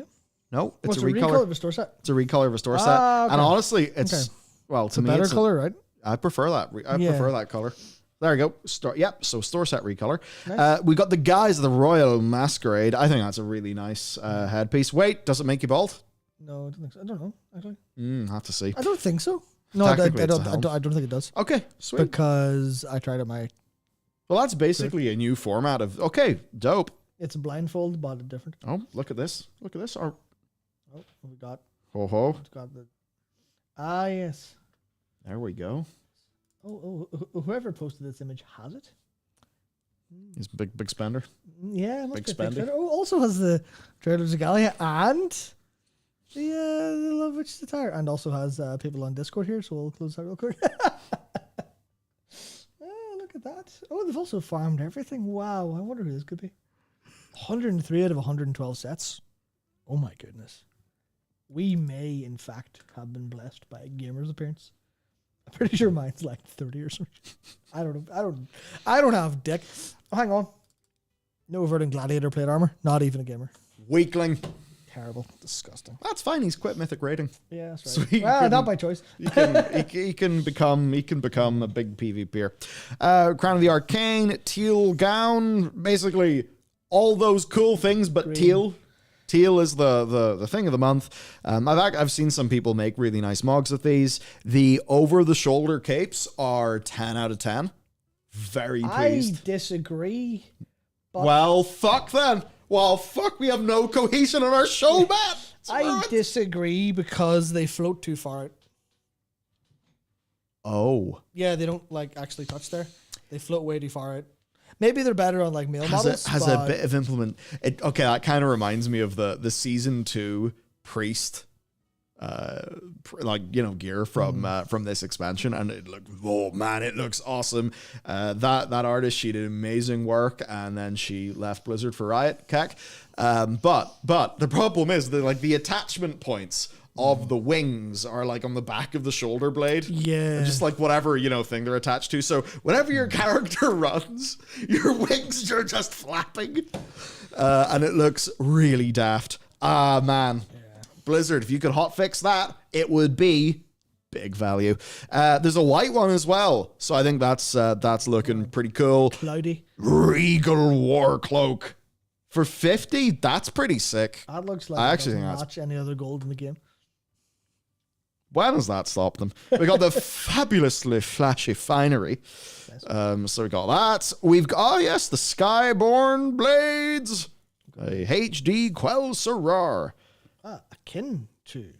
Which are actually forged by the guy that originally made Fell Melon. Never expected that price of artifact, but yeah. Fell Melon, yeah. Mage Smith Luminarian. For those unaware, Fellow Malorn is the Fire Mage Black Sword artifact. A flame looks sick. Fang. Man, I remember the process of me getting flipping my battered hilt for my paladin. Yeah. In Wrath, sold a bunch of meta gems using the World of Warcraft. What was it called? World of Warcraft Plus. The additional subscription? Yeah, so I'd get up and in the morning, the way I basically, right, I'd have fucking Porridge beside me. Takeshi's Castle would be on the TV. The 30 minutes of just getting to sit before you have to get in the bus to go to school, where, you're like, if you weren't watching Takeshi's Castle, you'd be unaliving yourself. But instead of unaliving myself anyway, I was sitting there, scanning my meta gems. Or was that in Kata? Did that exist in Wrath? I don't know. Anyway, the battered hilt. Battered hilt. That was good times. Yeah, I did not. I did that at some point in Legion, I think. I actually went and sorted that out. Yeah, it's a nice little quest line too. Yep. We got the Flame Forged Fell Dagger for 450 tender. Catastrophe's Edge. Far larger. 250 tender though. Madness. Obviously this is, what's the mathematics here if it's by size? Oh, right. If you just keep on fucking Skyping down, what does that even mean? Looks cool. You imagine punching people with your jeweled ripper? Oh, fist weapon animations are so scuffed though. That would be the problem. Right, look at the Blackrock Executioner. If polearm animations No, were good, Matt, every time I get excited about something, you remind me about the polearm animations. yeah, they're terrible. I love a polearm. I love when the polearm animation is this. Wah! Like, what? The weird blood elf. Yeah. Fucking weird wiggle they do. What? We got a chipped warblade, and that's that. I think it's actually a pretty okay month, but It was kind of mid in the grand scheme of things, but I did like getting the P file and the normal attire, and then being completely out of tender. Yeah. Again. Yeah, because you, Matt, were stolen from. I was thieved from. Thieved. Okay, there you go. We've talked about the trading post. What should we talk about next? I think it's war. War. We're going to talk about war. What is it good for? The grand battle. What should be cosmetic? What should not be cosmetic? Yes. No, this was a kind of fun thing going on. With the community council, there were threads. Which... So I thought you said threats. Is like, well, people are taking this a little bit seriously. With testing quickly approaching, I think it might be beneficial to keep an open mind about this. As more and more hero talents are shared, there appears to be quite a bit of community concern, from what I see in forums and social media, about a range of issues from design philosophy to evergreen potential of the system. The feedback I've seen reminds me a lot of the feedback regarding Covenant abilities during Shadowlands testing, but instead of 2 abilities, we've got mini trees. Well, I'm sure a lot of people will say we haven't got to test them. I just want to caution that feedback is needed quickly in these, since the War Within is set to release summer 2024. Don't fall into the trap of it's only alpha, then it's only beta, because it just becomes we don't have enough time to iterate. And they go on to link... just sort of linking the idea of, what if these were mostly cosmetic, unlocked via, sort of gameplay, epic quest lines.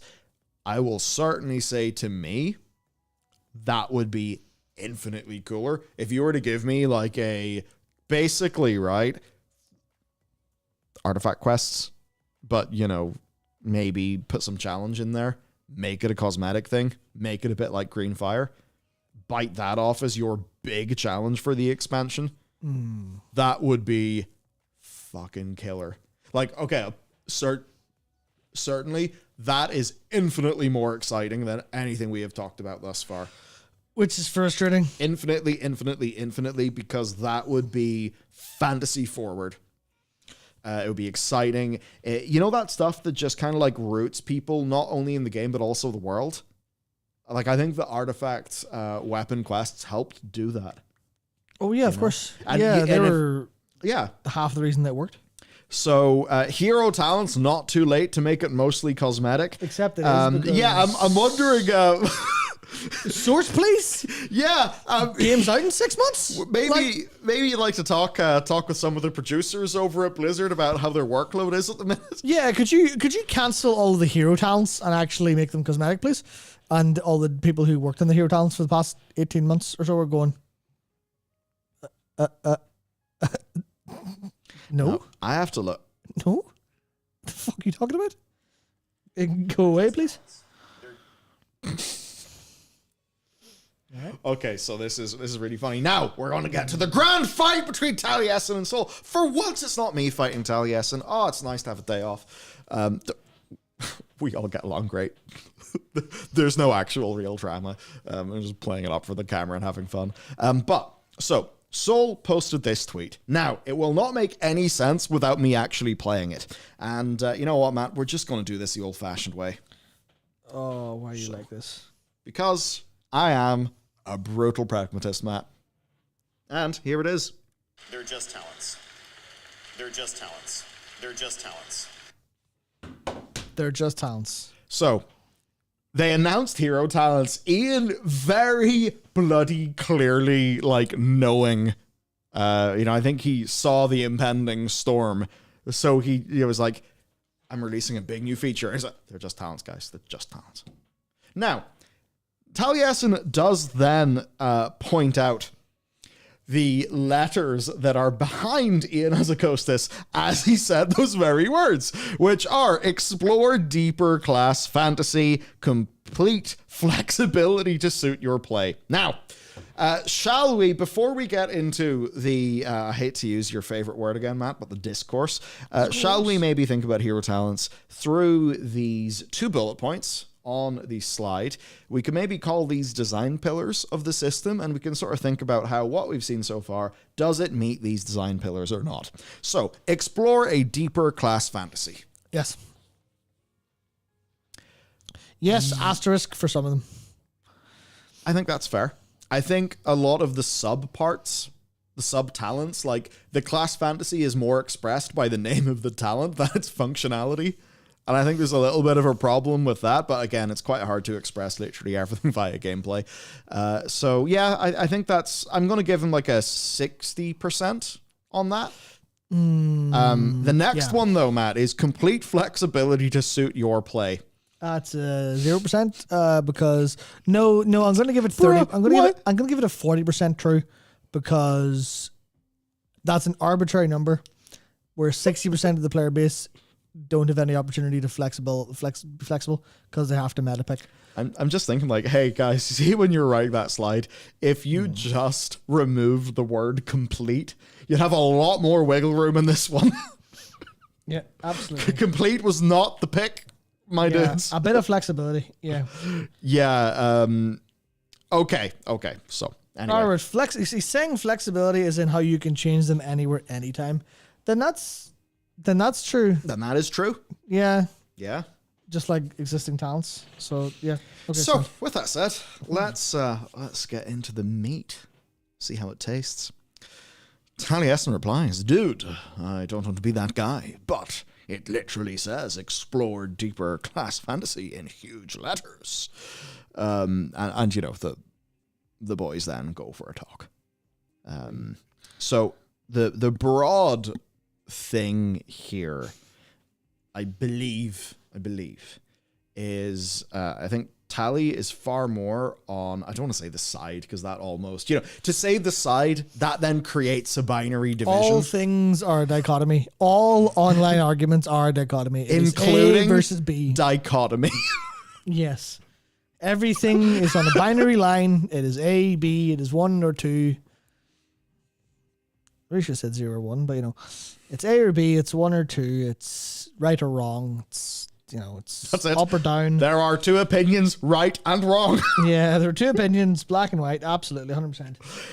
That's why old movies were better. Yeah, so the way this works is so Taliesin just goes, listen, it kind of says class fantasy, people hear hero talents and class fantasy and want to be kind of more fantasy wise. And then Soul is like, no, but the specifics of what has been said. Now, unfortunately, one of the repliers, Griswold Wannabe, has said, I can't have you two disagreeing. You represent 2 islands of common sense in the cesspool that is WoW Twitter. Oh, Griswold Wannabe.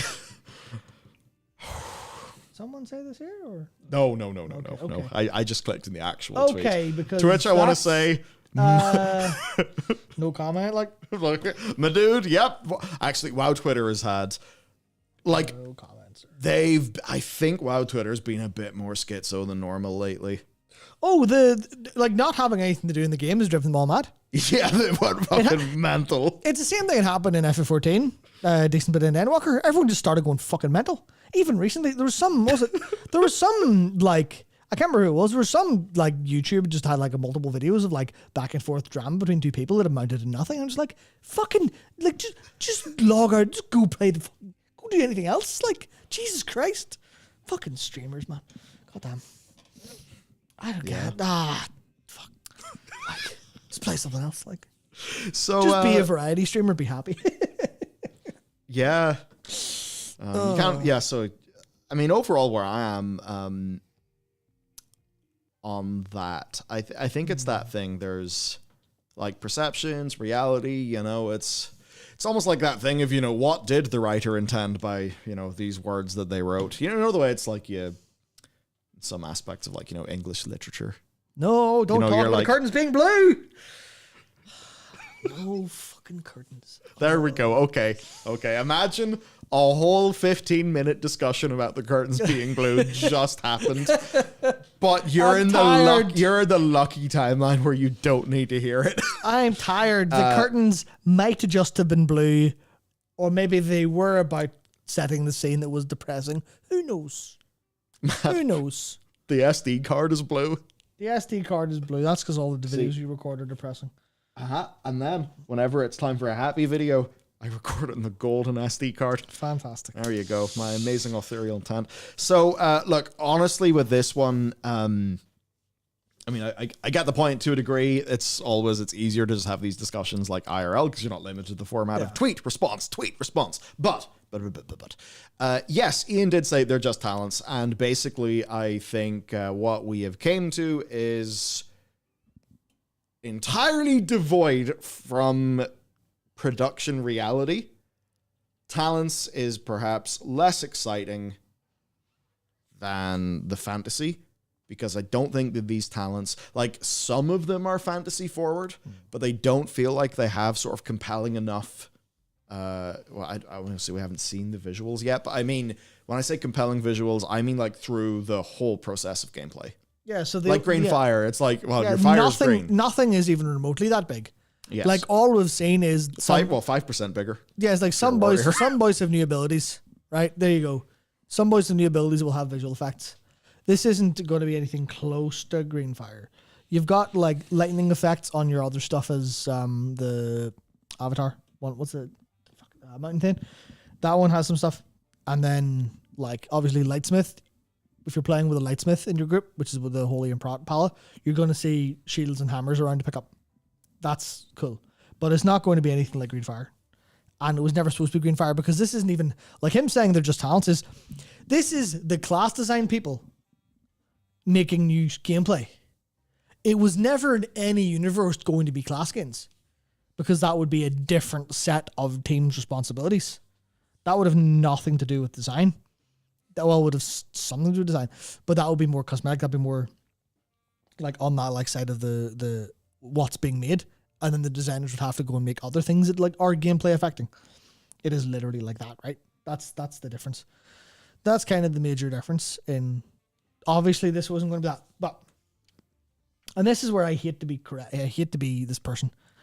Were you about to say I hate to be correct? Yes. No, you fucking no, love it. No, because I fast forwarded my sentence in my head. I go say I hate to be the person to say this, but Soul and Talia are both correct here. And that means they can fight forever for our amusement, and they can join Jack Avium in the Everwar. Exactly. So I really need to play Jack Avium. No, sometime. you don't. It's fucking terrible. Did you play Jack Avium? No, I didn't. I watched the playthrough and it was so boring. So yeah, like it says explore deeper class fantasy. Do the hero talents do that? Some of them do. We've discussed that. Soul's like brackets. Yeah. Like a little Walmart own brand class fantasy. Yeah, nowhere near compared to it's not Sunwalker. Not compared to Legion Artifacts or Green Fire. Yes. Not even anywhere close. And they never were going to be, because it's not even in the same ballpark as a feature. So things like people talk about like how they approach it and people tuning out. Yeah, people are tuning out because the player base want to talk about how class fantasy is. Because this is the thing, right? Someone evokes the dreaded phrase class fantasy. And then someone else goes, well, we would sure love to have class fantasy in our video game. We don't have that currently. And then someone says, but the hero talents aren't supposed to be. Okay, I'll try to roleplay this as A and B. A comes out and goes, class fantasy. I would love that in my video game. Person B says, but the hero talents aren't going to be class fantasy. And person A says, what the fuck are hero talents? I'm just talking about class fantasy. And then person B goes, you're never going to get class fantasy. It's the hero talents. And both people are looking at each other confused, like, I just want to talk about class fantasy. But they're operating in different like existences and different levels of what they're talking about. You know, whenever people talk about the simulation, yeah. I like to imagine maybe I'm person A and somebody else's anecdote. Or person B or yeah. So like people are having different conversations. Yeah. In the general vicinity of hero talents.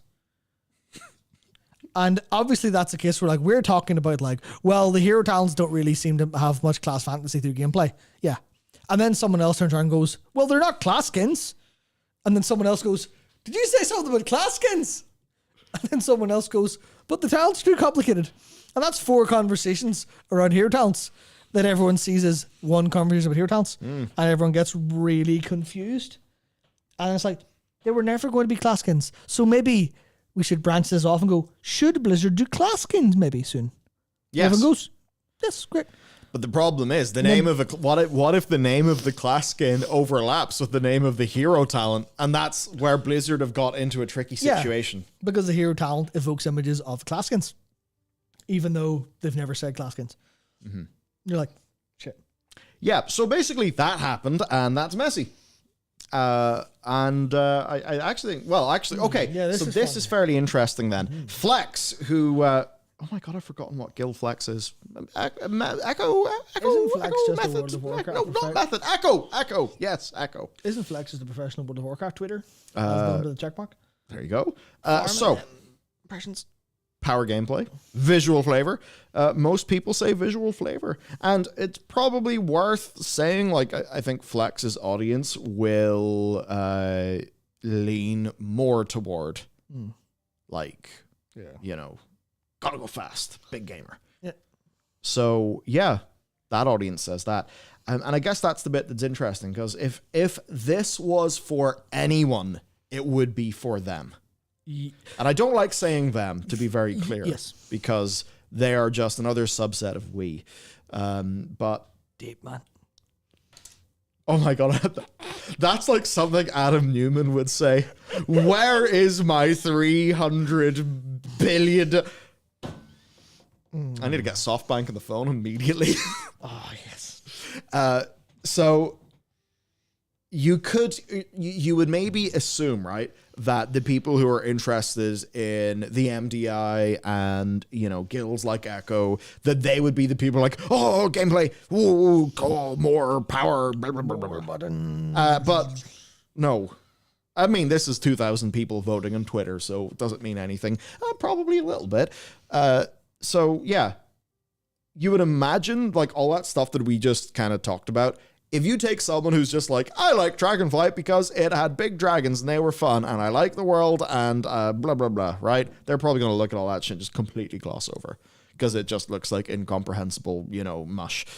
So even for the people for whom parsing that information and being able to understand how it applies to their gameplay, they don't like it. And you know what? Maybe they don't like it because they have read it, they have understood it, and they think about how it applies to their gameplay and they don't want it. So anyway, I think that this is like a big signal of this is not landing with its target audience, because the people who should like this the most do seem to be skewing towards looking at it and understanding that it's not particularly welcome. Now let's go on to some other people's sort of tweets and chats. It's worth saying Flex posted that after watching Jack's video. We talked about that last week. Essentially, they're like, just Jack was talking about a lot of the things that we've sort of all been saying about the cognitive load. Of course, for him being a healer, and this is certainly like healers will quite profoundly feel this with how healing has changed over time, where Blizzard really struggles to get healing right. Because it's that, you could say, almost paradoxical, not paradoxical, that's the wrong word, but when healing is too strong, healing's less fun. Because in order to make challenge, Blizzard just turns into health bar whack-a-mole. And then that means as a player, you will very quickly feel behind, rather than,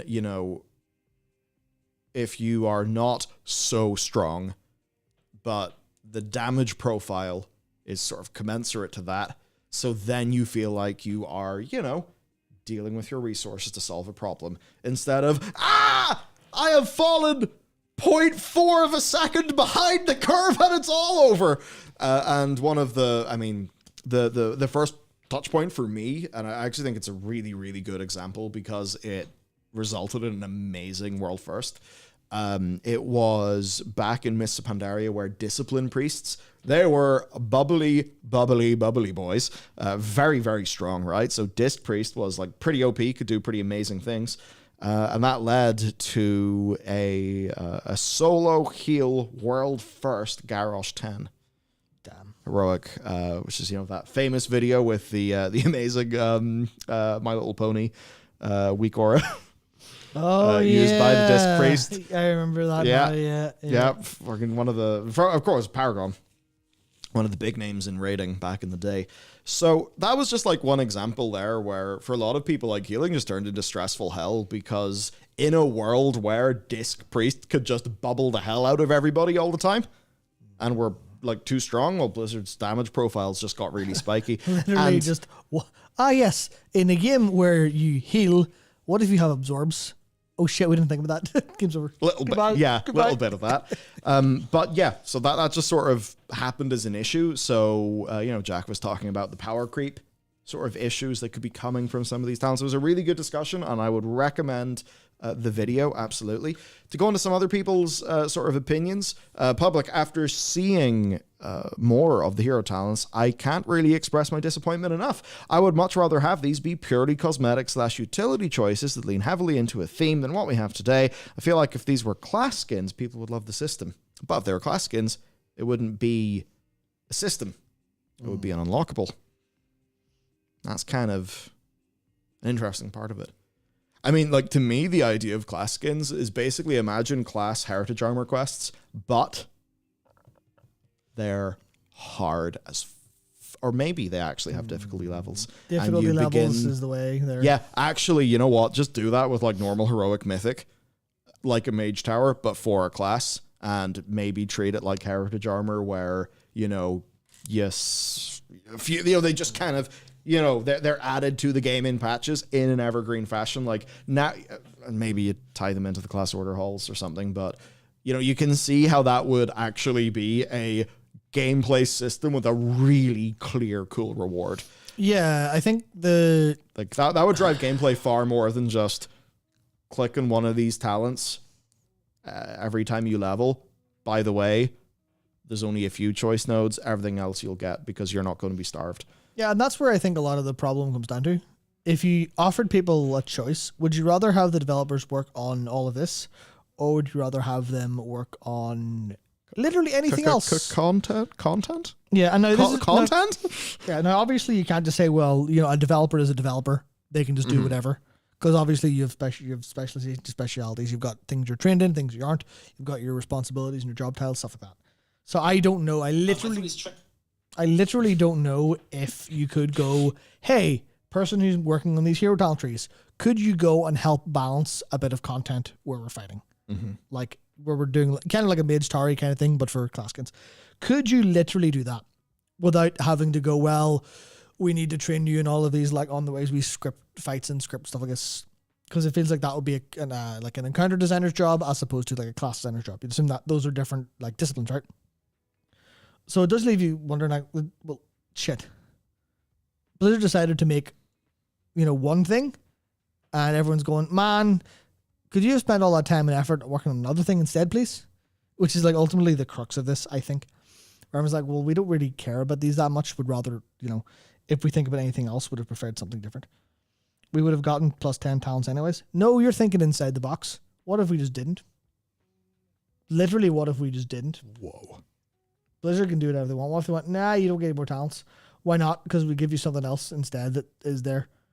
Every 5 levels you get an extra ability at level 75 and then another one, and then it gets upgraded at 80. There you go, happy enough. That's all you need to feel like vaguely reasonable. And then you go, okay, well, all of that effort has gone into something else. The only problem is the effort being from the resources available. It's like, well, like I said, not every developer is the same kind of developer, which is the problem. But again, I think that's where I come back to saying about it being like iteration instead. Because everyone who's played World of Warcraft for long enough looks at these trees and goes, I know what this is going to do to balance, and I don't fucking like it. And they can't really say that out loud because everyone goes, but they'll balance it right this time. The game can be balanced. We swear. Honest. And everyone goes, no, it fucking can't. Not when you make it so much more complicated. Consistently. Just, instead of doing any of this, just balance the game better. It's not sexy, but it makes the game work. So you can't be doing something sexy all the time. Sometimes you have to actually just fucking weed the garden, like. Guess sometimes you got to do the dishes. Yeah, that's it. It's like, could you weed the garden instead of planting a new one, please? Thank you, because the old one's a wee bit neglected looking. It's like do that. So that's kind of the. I think that's where I think it comes down to for like the flexing here as representative of the elitist 0.1% community. So yeah, of course, people don't want more things that'll make the game. There'll probably be a net negative on the game. It's probably the best way to put it. It's like, why'd you put a load of effort into something that's like net negative, net neutral, or very slightly net positive, when you could put a load of effort into something that's substantially more positive instead?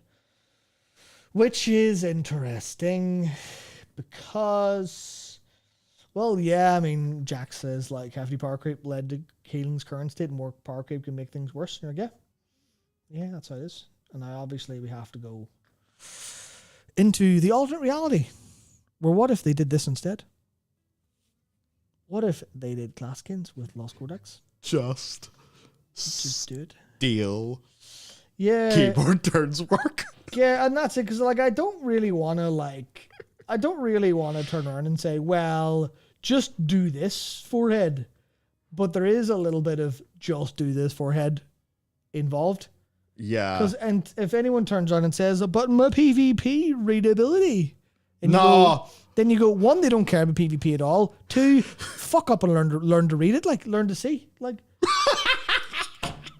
League of Legends has skins that change shit all over the place, and no one cries about it.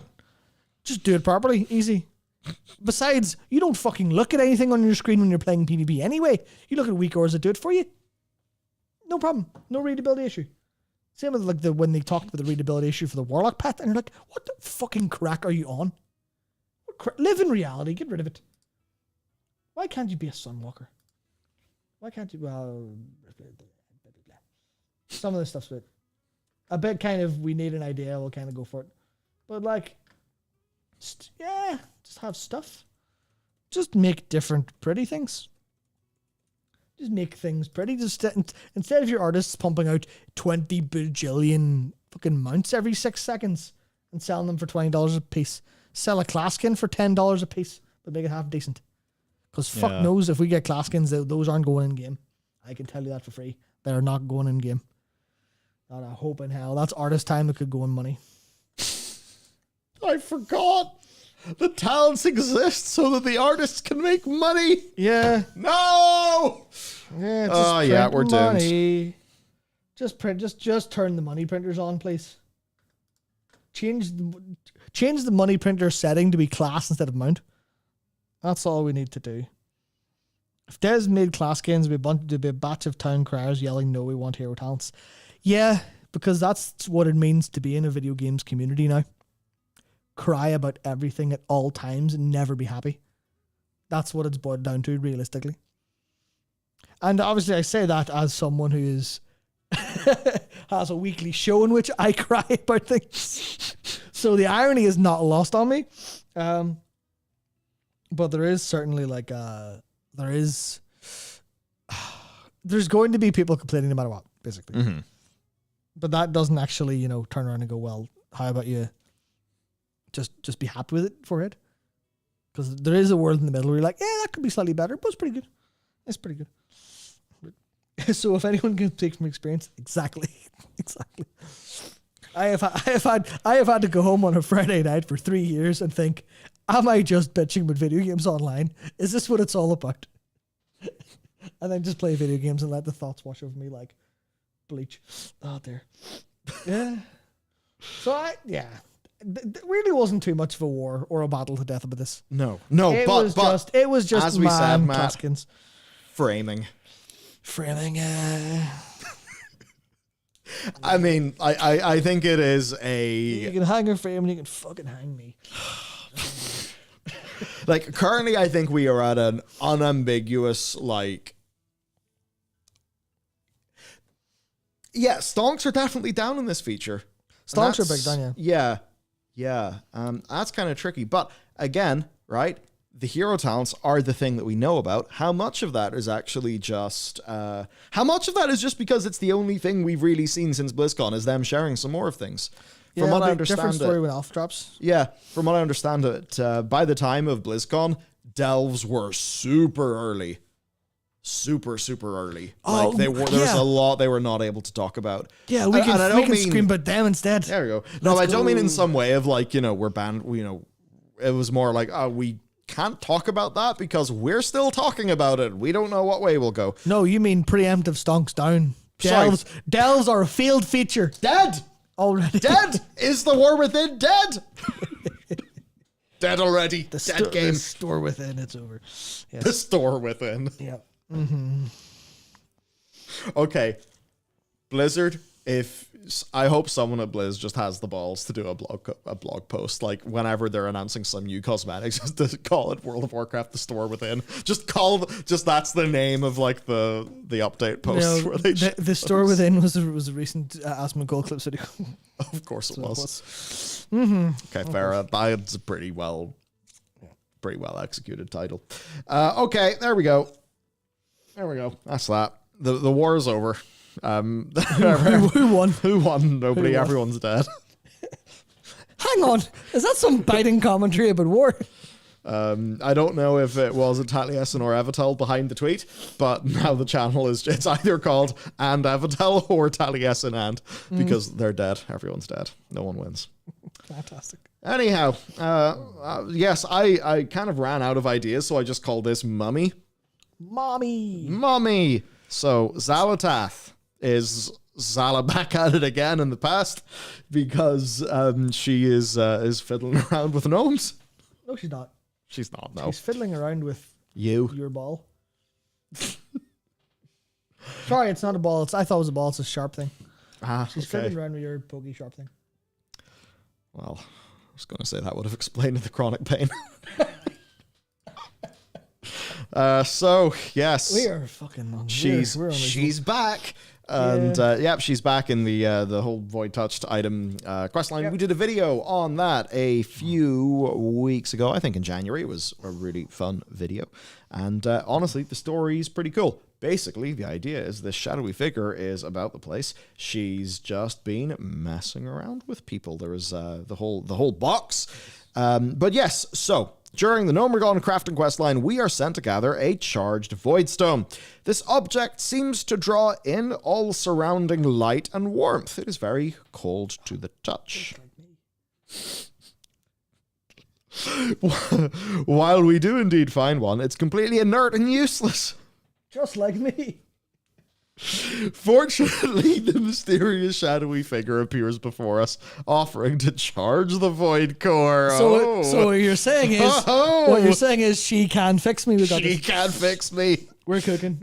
Although she doesn't want anything in return now, she does hope that one day we might reciprocate this goodwill. Quote, a time when we are in a position to help her. I wonder when that could be. Although she doesn't want anything in return now, she does hope that one day we may help. Yeah. So we're in even more debt. She got us gear in season 1. She's given us gear in season 2.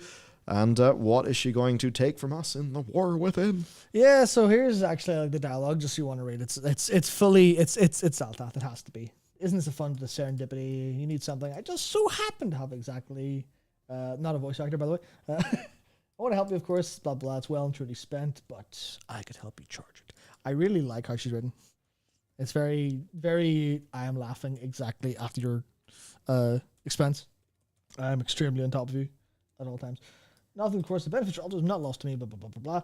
Similarly altruistic. So it is literally, there's a smart class. Very condescending. I love it. So yeah, she just shows up and goes, I'll just give you a hand, and then maybe in the BFA, whenever I need a dead body to inhabit and need to be charged full of power, you'll do that for me. Yeah. She just didn't say that. Or maybe she'll require altruism later in season discovery, but in terms of me immediately reading this and going, oh well, that's literally we did help her then. Oh, that's a smart paladin. Use it well. It's like, oh, he's a good boy. Yeah. Does she ruffle your hair as well? Hopefully. So I'll go do that fucking quest right now. So there's that. There is more though. Actually, there's loads of really cool quest lines. I think we're going to be doing a video. Maybe videos. I don't know. But we'll do a video anyway. Because honestly, like this is cool shit. This is like way some of the more interesting, Yeah. like just fun storytelling in WoW that's going on these days. Yeah. So the Dark Riders, last we dealt with them was some artifact weapons, but here they're active and they're playing a major role in Season 2. Per Wowhead's article, one of the new quest lines is to receive runes that take us to Deadwind Past, where we're recruited by a Dalaran agent to investigate a recent spate of relic thefts from Dalaran by the mysterious Dark Riders of Karazhan. And according to this agent, it should be impossible for them to enter Dalaran, but somehow they're able to do it. They've stolen 7 artifacts from the vault. And the agent is wondering if these Dark Riders are now serving a new master, one who tasked them to retrieve these relics, perhaps a shadowy figure. We eventually retrieve them all, so the plan has been foiled. Oh, we retrieved them all. So they're not actually the artifact weapons. No. Ah, interesting. Yep, so here's what's lost. Curious. Curious. Glittering, odd, wearing, slippery, heavy, creepy. And I actually really like how I love how they've done that, because the implication here is the people at Dalaran know exactly what this shit is, but to you it's just a slippery relic. Yeah, there's a slippery relic. It's just fish. So I don't know, maybe the lore heads can get like worrying about like, what is this slippery relic? Yeah. Interesting. Very good. So that's that. It's just to say the Season Discovery team are going really hard. I think they're doing really good work that I think is probably yielding some good lessons. Maybe the team are thinking maybe they've generated some better questions to ask themselves when it goes to conceiving new content. So while it may not be like the modern game that I suppose we will be biased to, not that we're biased towards, but like our audience share will be more of, this is like the same organization and good lessons being learned, really good work being done. You'd hope that there maybe be a bit of cross-pollination and inspiration, because it's great. Yeah, I really like this. Now then, Matt, we've got another segment, and I've called it Uncapped, but Not Yet Bussin'. What age are you again? I don't know, Matt. Don't answer that. I don't know. I'm actually, if I ever forget my age, actually, that's great. I'm dementia-proof. Because I'm the same age as Warcraft. Ah. And if I'm reminiscing about the past, I'll know what age I am. Very good. That's perfect. Yes. So, why are crests still not account-wide? Asks Gromash Hellscream. Angry Grandma Shell. Yep. So, as of this weekly reset, the weekly caps for all Season 3 crests are removed. And that means you can just go get all of your crests. And you can upgrade yourself forever while also completely seething over your lack of flight stones. And that's that. Which basically, there'd be some thoughts then. So, can you trade alt? Why can't you trade crests to alts? I mean, we all know why, but maybe some people disagree. What do you think? I don't really know what to think, because I understand their core concept of, well, your alt is a different character, so you should have to make some gameplay progress in that. But I don't know how well that holds water when really pressed in on. Mostly because the game is fairly, what do you call it? It's like fairly, how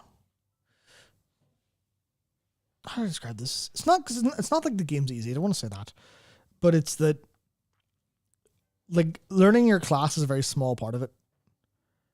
Realistically, the vast majority of players who have like vague competence in doing a dungeon they'd have less damage and less like core competency, but they're able to do the same mechanics. It's like an alt is still you, and that's the thing.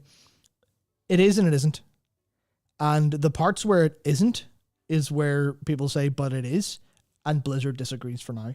And even then, with the warbands coming in, there's still a bit of a split of no, it's still not you. It's getting close to being you, but it's still literally not you. And that's where this issue comes in. Everyone's like, for the vast majority of how people play, would account wide be smarter? Would it, instead of it being, well, the goal is crests, so crests are the blockade from you, and Flystones as well, or the blockade from you getting to the higher levels? Is it acting as a blockade from you actually playing because you don't want to do the easy stuff? Because you should, if you think about it in this, He's cooking. should you be able to, basically, if you think about this in more traditional difficulty ways, It's getting fragrant. it's like, all right, so you're playing, let's go for an interesting example. You're playing Devil May Cry, and you've unlocked Dante Must Die. And then you go. I'm running away. Yeah, and then you unlock hard or hell or whatever. You unlock a lock difficulty, and then you swap to play another character. Be that you're playing like Virgil, or you're playing Nero, Dante, V, and Virgil in 5. Okay, well, sorry, you can't do that because you're not good enough at that character. Mm-hmm. So you have to play the lower difficulty again. But the lower difficulty is similar enough that you don't have the excellence in that character, but you still have the core competencies of playing the game. You can still walk around and dodge and like hit enemies rightly. So it is that kind of awkward situation of, are they locking difficulty that people want to play? Is the game the progression difficulty, or is the game starting at the difficulty you want to play at? I think they lean towards it being the more, well, you have to progress difficulty and you have to prove competence on that character to progress difficulty, which I think is not how the vast majority of vocal people play the game. I think the vast majority of vocal people play the game by going, well, I am at this difficulty level. I play 20s, I play 15s, I play 10s, whatever. And they want to be able to just do that on any class and then learn that a little bit. They don't actually want the sense of progression on that class from 0 up, which I think is I think is kind of the problem, realistically, where it's like, should they probably get rid of that? I feel like with what they've said about warbands, they're a little bit too in on the idea of alts being you but downgraded. Yeah. Whereas I think by the way the wind's blowing, by midnight or by the last Titan, I expect it to be your alt is you on a different class. Your alt is you inhabiting a different body in a way. And I feel like that's where the game's kind of a little bit going, instead of having to retread content, because they're already stopping you from like retreading content. Yeah, I don't think it helps. Yeah, I don't think it's... I mean, it literally also doesn't help, because as Dakar points out, like, it doesn't make any sense to increase the cap here, because the cap's already higher than you will ever possibly need. Yeah. They're like, what? Yeah, the cap is like, do you want to start playing your alt and just, I don't know, do 100 hours of dungeons straight? Yeah. Yeah, so I guess, like, what are our ways around this? It's either... So the question is, right? I think the way that Blizzard would want to do it is not by sending it with attacks, because I think their philosophical point here is that you need to play that character to get the progress. Mm-hmm. In which case, sending with attacks doesn't work. But sending it all doesn't work for them. Yeah, a boost is what would work. Yes. Exactly. So, yeah, I suppose the boost. I suppose either do the boost. Maybe you could have sending with attacks, but it's from a vendor that only sells like 1 a week or something. Or you can only open after certain ratings achieved or something. Yeah. Like, you can send all the crests you want to your alt, but if it doesn't have 1,500 rating, I can't open them, or 20,000 rating or whatever. Yeah. So it's like, yeah, you either... Okay, taxing it won't work, because that's just kind of doing a hard disincentive from sending it over to an alt. But throttling it, that might maybe okay, or a bit more okay, if, you can only buy 1 box a week, and the boxes accrue weekly or something. And, like a limited vendor, like the limited recipe vendors. Or, yeah, it's just a boost. Like, yeah. Like the Renown, but for gameplay? Yeah, but the question then is, how do you unlock that? I mean, maybe it's based again on rating. Maybe it's based on progress. Because, like, with Mythic Plus, that's fine, because you have a rating. For raid, they would then need to say, well, what is the raid equivalent of a 1,500 rating or a 1,000 rating or whatever they'd have to base it on normal heroic. Yeah, they would. I do think that something should happen. Hang on, though. Apparently there is mass confusion in the community, Matt. Oh, my God. Really? The people must be... Really? Oh, people must be killing each other. Must be absolute carnage. Fated soon. Chance to make them count bounds so people can fuck around for fun. But Flex, no, then they might find out. Make change that is entirely out of touch makes no difference. The classic. Because yes, as Preet is saying, the cap is already in the thousands. Who needs a few more 1,000 aspect crests? Well, you see, it's actually quite complex. You need to log in one time, then go through gearing one time to understand the existing cap is already enough to have more crests than you'll ever need. So given they made the only change without effect, people are basically going to be like, well, what the fuck are you, why? Why has any of this happened? And, yeah, there's no reason for any of this to have happened. It makes no sense. But they're done. Yeah. This is what it is, right? This is completely meaningless, but they have poked, you know, when, like, yeah, they've just poked the wound, and it had sealed up, but now it's bleeding again because they've poked it. Yeah. Right, so this is the game design equivalent of picking at a scab. Congratulations, you've set your healing progress back. Yeah, just boost for alts, make them tradable with attacks, anything, something. I think that would be the pragmatic solution. Yeah, interesting. Pretty much. Interesting. I wonder. I do wonder what the logic behind this is. I think, honestly, I don't think there was much logic. I think it was just a thing that happened. And I think it was in someone's task list. They did it. They did it really without thinking that it was done. It's one of those things like, yeah, you could read into it, but if it looks like a mistake or an oversight or just people moving through their tickets, then it's like, well, was it a mistake or was it somebody just going through their tickets? Maybe the person who implemented this thought it made no sense, but kind of knew, like, well, what's the point of me putting this up the chain? It'll just delay stuff and we're already all busy, so we'll just do the thing. As has been said, my ass is covered. I'm just doing what was on my ticket. Maybe. I mean, I don't literally know how they work, but yeah, I imagine it involves Jira tickets because I know they use Jira at least. Yeah, they've talked about bastards. On Twitter enough, plenty. So I kind of linear is all the new rage now.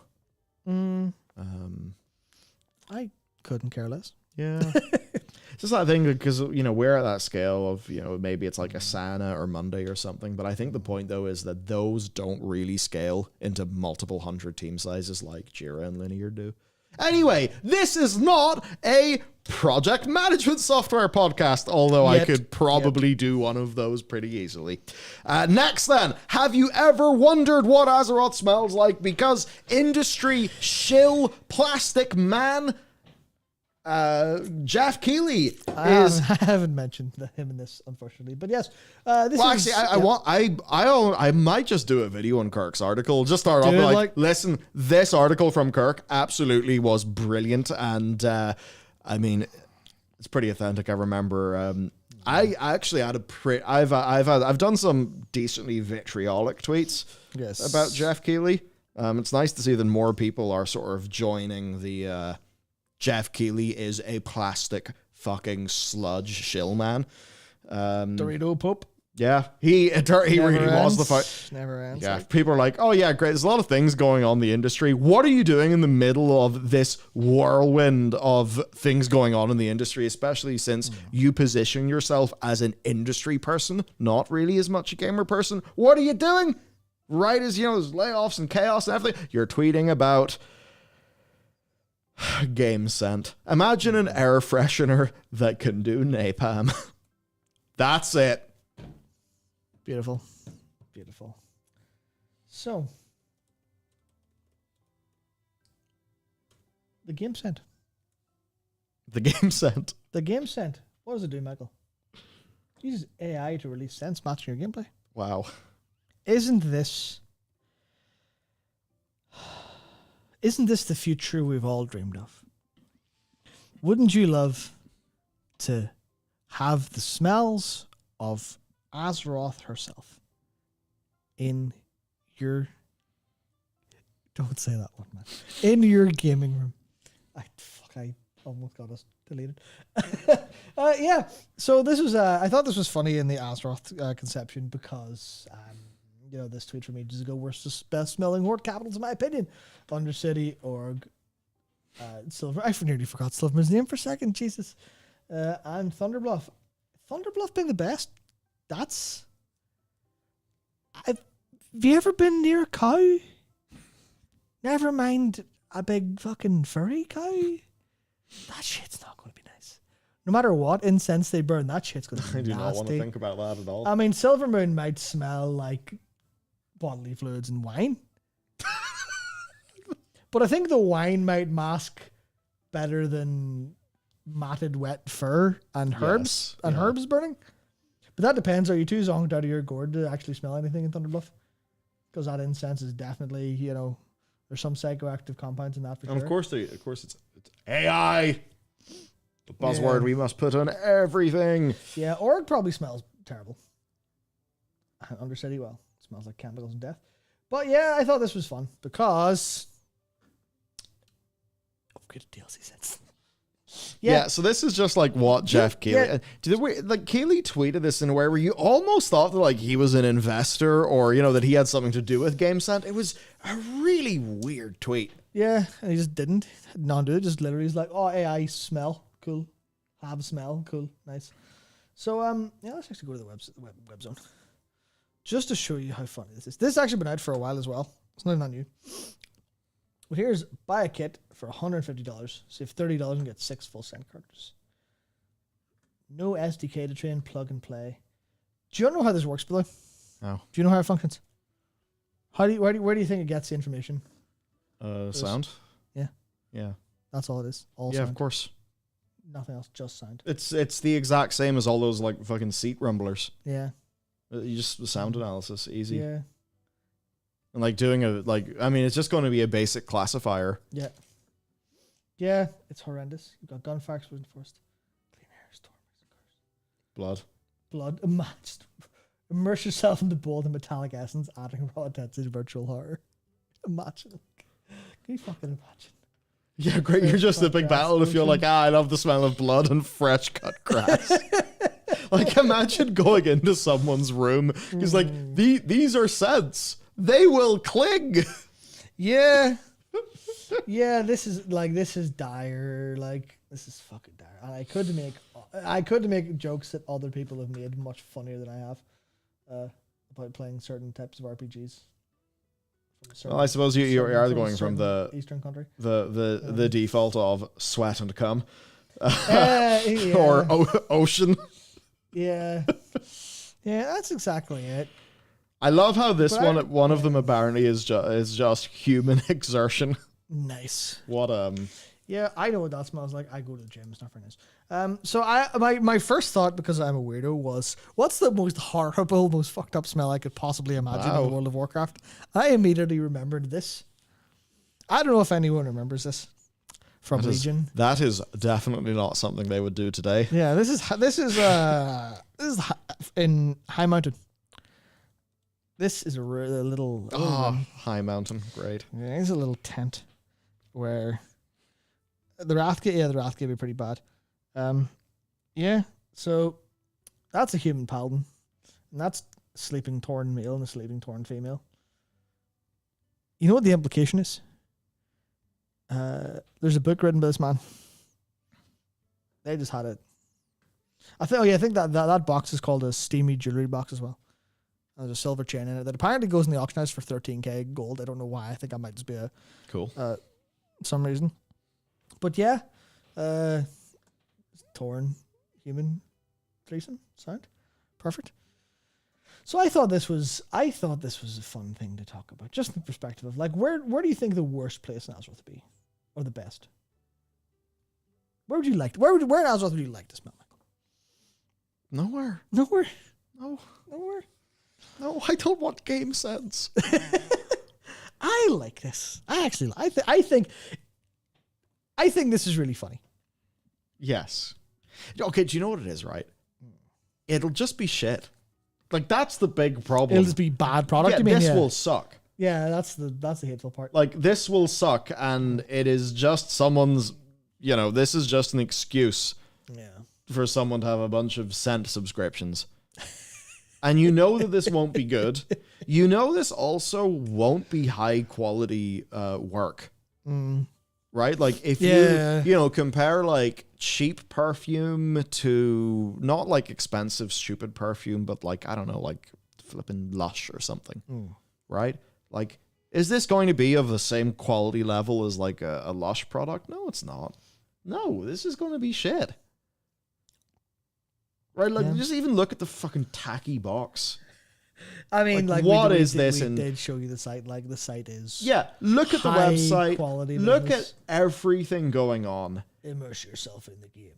Like, this is the most. We have found a factory that basically does this, and we're just gonna fucking spin it up, right? Like, where's the product design? I mean, look at it. Where does it go? It's horrible. It's a revolver cylinder. Does it need to be that large? No, it really doesn't. Like, what is the deal? It really doesn't. Let's go to the media kit. Oh, I don't know if you want to. I'm just Let's go swap to the waiver sign, because I See remember what's- this is what's interesting. going All right, game sent. on. Here we go. Can I tap through these? Yeah. Okay. So this is the thinking box. Mm-hmm. Very good. HDMI in. Look at it. By the way, this is where I want to point out. You look at a lot of companies who actually give a shit about customer experience, and do they release something that looks that shit? No. And it's like the way that you do the small things matters, and there's no care in any of this. There's no pass through either. Cool. So you put an HDMI in, you get HDMI audio in only. You can't do anything nice with it. It's just it. Gunfire. You get It actually 6. is. Yeah. Like, look at the size of it. Does it need to be that big? Wait, compare it. Just go back twice. Yeah, look at the size of that compared to a USB-C port. Yeah. That's too big. Yeah, but look how cool it looks. Look at the fucking logo. Look how cool it looks, bro. Look at their logo. Look at the use of color. Bro, look how cool Look it at the looks. font. Yeah. Like, It's cool and new. nobody with a brain or taste has had anything to do with this. And if somebody is enough of a dipshit to approve this media kit, the design of the product, like clearly the materials being used, they're not going to have a nose that is capable of seeing no. This is clearly just a fucking grift. Either that or it's genuine but done by a genuine moron. But Michael, This is stupid. Clear air scent eliminates all odors instantly. They have That's actually not true. They have invented magic. That was another thought I had. Like, this is such a fucking this is so fucking dumb. Like, it's so stupid. How and what? It's just a $150 atomizer with 6 plug-in points. Like, it's so silly. But for the first time in history, users will experience a 4D total immersive experience. Users will experience a 4D total immersive experience. Customized scents can be purchased online to match your favorite games. So, are you trying to tell me that if he were still in charge of Activision Blizzard King, Bobby Kotick wouldn't immediately get them on this? But like, right, boys, can we sell $50 Azeroth packs for this? Like, can we sell the smell of Dragosi? certain Overwatch characters? Oh! Can we fire them in there? Can we smell fresh opened Hearthstone pack? Oh, de Kiriko. Yeah. The smell of a pack. Yeah. Every time you click on a pack, your game set just goes... pfft. Yeah. Ah, lovely, clean. The smell of a legendary, the smell of an epic. Wouldn't that be something Bobby will be into? Wouldn't that be beautiful? Events that release sense. Now, again, like, are you going to have something put into your nose, the formulation of which has been greenlit by somebody that thinks that this is an okay box?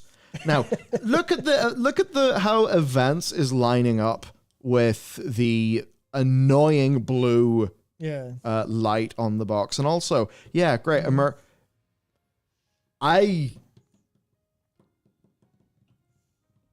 Experience gaming like never if you before. thought if you know what, whoever made this, you should just be better used than Meatwave Attack at the end. So what you're It's saying clearly is, not product design. what you're saying is we really need another First World War sound. Yeah, So that was the media kit. Yeah. It's beautiful. And we can just put all of the annoying... How about, right? It's the First World War, but the only people that we send are drop shippers. Deal. There we go. Done. Deal. I will assume command. Absolutely. Oh, I've always wanted to be a general. So yeah, there you go. Game sent! See, I'll tell you what bugs me more than anything else about it. Yeah? It's the rampant use of capitalization. Yes, it's awful. AI, why is it automatically got a capital A? I know why. Because they got a fucking auto text checker thingy, and because the A comes after the full stop of the second I, and also who types AI A dot I dot? Who does that? No one's done that in a billion years. Also, why is events blue and sense isn't blue at the bottom? Why are they like that? Yeah. Why is explosions? See, this is what it's like to have any form of standard and look at anything in the world, by the way. This is what the experience is. You look and you go, why does that say gunfire, explosions, racing cars, forest, storm? Why is explosions and racing cars plural, but forest isn't plural? Gunfire, obviously, you don't have gunfires. Gunfire is, singular or plural by itself. So why did they not think this? Why is clean air scent one of the events that releases scents there? This is a low IQ product done by morons. I know. It ain't that deep. I know it's not deep. But, hey, Jeff Keighley tweeted about it. Yeah. Just, when... In a day that had some very notable announcements, Jeff Keighley thought, you know what I'm going to talk about? Game scent. Game scent. Why are you guys doing a whole ass segment on this? What no PTR does to MF. Yeah. True. Yeah. Yeah, you know what? On reflection, you're correct. Let's talk about anything else. Over! Right, Matt? Let's bang him out! Next, we have got follower dungeon lockouts increased and XP buffed. Are they viable for leveling now? Well, headline rule says no, so... Yep. Yeah. I don't think another 20% XP is going to really matter. What is notable is you can enter one of these up to 50 times in 24 hours rather than 10. So evidently they're not seeing this as like a sort of botting or whatever concern. So it no longer decreases the experience. Okay. Yeah. So you actually do just earn full XP. Well, then that's probably pretty good then. Yeah. Do you know when this is going to matter? War Within, not right now. But they have to put it in right now so that they can, test it, etc. before War Within happens. And that's that topic done. Fantastic. There you go. Change the world of Warcraft, 40 seconds. Game sent, 10 minutes. Well balanced. Please help me budget this. The economy is dying. We've got... I don't think... season of discoveries. There you go. Well, I think this is interesting because they're making 20-man raids. And also they just decided to double buff. No, to add 50% XP from 150 to 200% now. Which is because nobody's playing it instead. It's over. It's over. Seeing this garbage is over. No one's playing it. Yeah. So they're going to have to they're going to buff XP so people actually play it. Facts. You heard it here first, folks. I have actually heard it does seem like it's substantially less packed, anecdotally, than Phase 1, but also it's also packed enough for crash servers, so who knows? Yeah. So we got then is, boosts 50% price reduction for mount and riding skill. They have increased the base gold rewards for quests, but this will not be in effect at level 40. So this, this is just a leveling up thing. 20-man Molten Core. Yeah, which they say they basically don't think 40 people makes any sense. Which I completely agree with. So it's fair. wonderful. And they said they can make it 20 because Molten Core is pretty simple. As to whether they can get the other ones, the other max level raids down from 40 to 20 is a question they cannot answer just yet because they don't know if they physically can in terms of what they can do with the data to change it because they are working in ancient code and they have a team of fascinating. 1.5 people and a handful of breadsticks for currency. So it's obviously the small thing. It's kind of difficult to bring it up. They do have this whole post, which I'd suggest actually reading. It is literally they just say, we want 10 man groups to have 2 of them and make 20 instead of having to go 4 because fuck that noise. And the level 50 rated be 20 as well, which I think is perfectly fine. And I'd love to see, we'll talk about mythic rating. Maybe 20 is still too big. Not for Season Discovery, but you know. So that's kind of it. There's really much to talk about. This Season Discovery, I'm sure your people who are playing it and having a great time because that team is popping off. Consistently popping off. So they are. Yeah, that's the thing, Skulls. I don't think they can make BWL 20 man. There's some bosses that are too much. That's exactly what they're kind of saying. They're like, yeah, actually changing this to be 20 man might be too much work, if it's even possible. Just in terms of like not just design, but in literally actually changing like mechanical things to apply to the half the players effectively, all that stuff, which is kind of interesting. So. Indeed. Okay. Mythic rating. I think this is really this is the big one. Chunker. This is the big one. Is mythic rating, as it currently stands in World of Warcraft, the dragon flight within, is it sustainable or is it not? Is it dead forever? So the headline rule states that if the headline is a question, the answer is no. Not quite true here. Because a big statement here from Big Dumb Gaming Guild. BDG. And this is a big statement. Big statement. But they're disbanding as a hardcore and race to world first guild. One of the biggest guilds in the world, and just like, nah. To sum this up, it's not really working and we couldn't be bothered. That's the way to sum it up, but yeah. So here it's like decline leadership. This is mostly like from Lots' actually own opinion, like as the leader, is like, yeah, don't feel the same level of passion from back in the Castle and Sanctum days. Not fair to say it became an obligation, but the passion was gone. Having to change out the officer team, business partner stepping away, etc. It's kind of it just doesn't feel worth the effort to go in because of the lack of support, both from actual players and from everything else. Core players are just being retiring or burning out, or going to the top 3. It seems like a core problem is the middle is dropping out. Yeah. Obviously, they're not the middle. Yeah, they're like of the top 200, they're high up. Yeah, they're the very top of the middle. But I mean, even what Dakar and our team was talking about for like his bunch again, they're not like the tip top, but they're cutting edge every cutting edge every season. I think they were a feeder for world first. Guilds at a point anyway, and they're also gone. It does seem that quite a lot of guilds are actually sort of going in that top 200 sphere. Yeah. So if the middle falls out, then that's going to be a problem.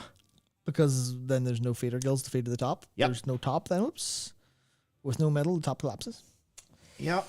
Yeah, so this is obviously like the losing core players, but then the loss of sponsorship is to do as well. Where it's like, if no one, like the money doesn't come from playing the game. No. Where does the money come from? It comes from being from creating the entertainment around it. And like, put it this way, if we do a video that has a sponsor on it, the sponsor will be worth, like multiple times what the video will get in AdSense. And what we do here is only viable because of direct support from members and sponsors. Now, at that, sponsors is currently vastly larger. I want to be able to decrease sponsors and increase direct stuff from our community because honestly, I don't want to care about views anymore.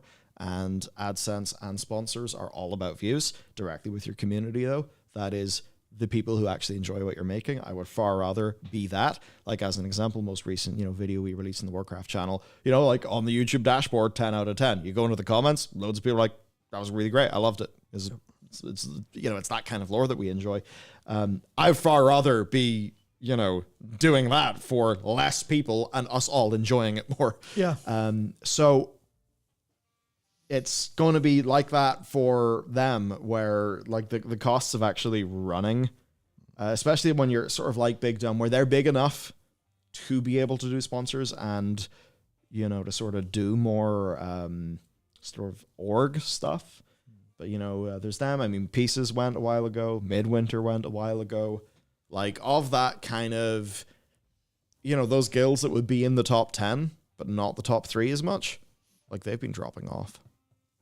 Yeah, and rightly so, because, like, you kind of have to wonder, obviously, like, as to say here, Makes it hard for anyone to justify the time commitment outside of extreme passion, which, frankly speaking, most people lose in about 2 tiers. And I see it was at point in chat. Turns out raiding for 15 hours a day at the start of every tier makes you burn out.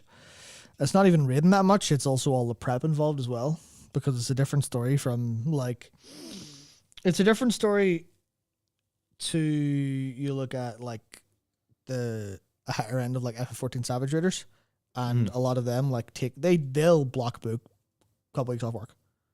Like 2 weeks off work, and that's them. Maybe 3. And sometimes we didn't get the kill before our people are back to work. Oh shit, well, that's it. But there's no like insane prep up to that. Yeah. There's a little bit of like that, but it's not nowhere near as much as get to go do it. And that's like substantially more sustainable for them. Obviously it's less interesting because obviously there's the whole narrative around building the RPG side of it and all of the splits. And obviously it's a smaller scene in that front, but it is there as like the actual ask is huge. The ask is absolutely massive, but this also has to pay 20 people because of the time required. They have to pay the support staff to make entertainment because this is also esports at the same time. This is one of the big things about being one of the top guilds. This isn't just them playing the game. It's them playing the game to match people who are playing it full time and running esports orgs and everything as well. Yeah. So it kind of goes, well, if you're not going to be in the top whatever, what's the point? Yeah, So it's bother? damn hard. Yeah, and it also helps that it's extremely difficult to actually do, which is the insane part. It's a literal hard game. It's extremely hard. Almost too hard, because maybe it's a little bit designed for the absolute insane peak. It's like the difficulty is like, what if we make our game for 60 people? Right. Yeah, because like you look at what's required in it is a lot. And actually, well, you know what? We'll skim through. This is something we'll turn into a video. As it is, it's very, very large. It's about 5,000 words. So this is, and I'll just hide a little bit of that. So this is a 5,500 word essay from our ex-Mythic Raider, Dakar. So our thing basically is, we've been seeing this going on, sort of talking about it, and earlier this week, greenlit a video on it, and the first thing to do is laying out opinions, laying out thoughts based on everything that's happened, which is what this is. So obviously the full video being 5,500 words would be pretty unsustainable. Yeah, that'd be very long. This will be. But so we'll boil things down a little bit. And if we were going through all of the 5,000 words, then this would not really be sort of possible. But basically the point is, number one, Amir Drasil, The Dream's End. That's a really good chapter heading. big agree. But tuning and balancing, right? Basically to talk about things. This is the very short version. Yeah. We will go into depth later. But essentially, right, it feels to a lot of them like things are tuned for a really good Race to World First, where the Race to World First people, they get near maximum gear pretty quick. And then Blizzard chips it away with nerfs. And then that's just that's not a fun place for difficulty to be, Blizzard said, right, back, or Ian said, we'd rather not have to nerf things 20 times for the rank 100, rank 1000, rank 5000 guilds to be able to blaze the same trail afterwards. To which, Dakar was kind of thinking, did they forget they said that? Yeah, because they just straight up did that straight away again. And there's more examples of that. So number one, the moving of goalposts, also non-linear progression with wall bosses, and obviously utility being required in a way that's fairly fixed and something where you've got a very, a fixed team size to the point where you've got like 5 people spare once you've covered your bases, and it's a 20-man comp. Now, moving into some other things then, the prevalence of binary wipe mechanics. And again, this is the Cliff Notes, quick chat about it on the stream before we will publish a more considered piece later. But the prevalence of binary raid wipes, again, And, so for Smolderon, there's 1, Tindrel 4, Farak 4, but Ian, they said before, again, in and around Shadowlands, that they don't want to do that anymore or not anymore, but, they didn't want that to be as much of a thing, because in Sepulchre, it really, really damaged shit. Yep. So, then also Private Auras, they've went, the way sometimes... the way, like, a lot of the more, like, the libertarian side would say, like, yes, government intervention to solve the problem will often have the opposite of the intended result.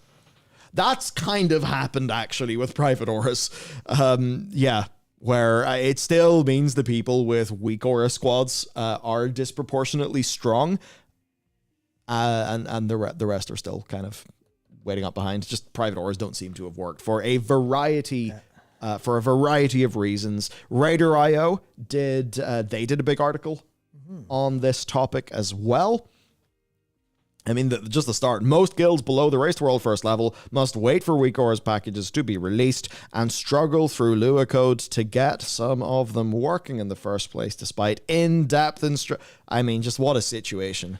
How can you read this and not immediately go, we need to fucking fix this at Blizzard? Numerous guilds lost entire raid nights of valuable Farak progression time because they could not effectively troubleshoot their weak aura packages.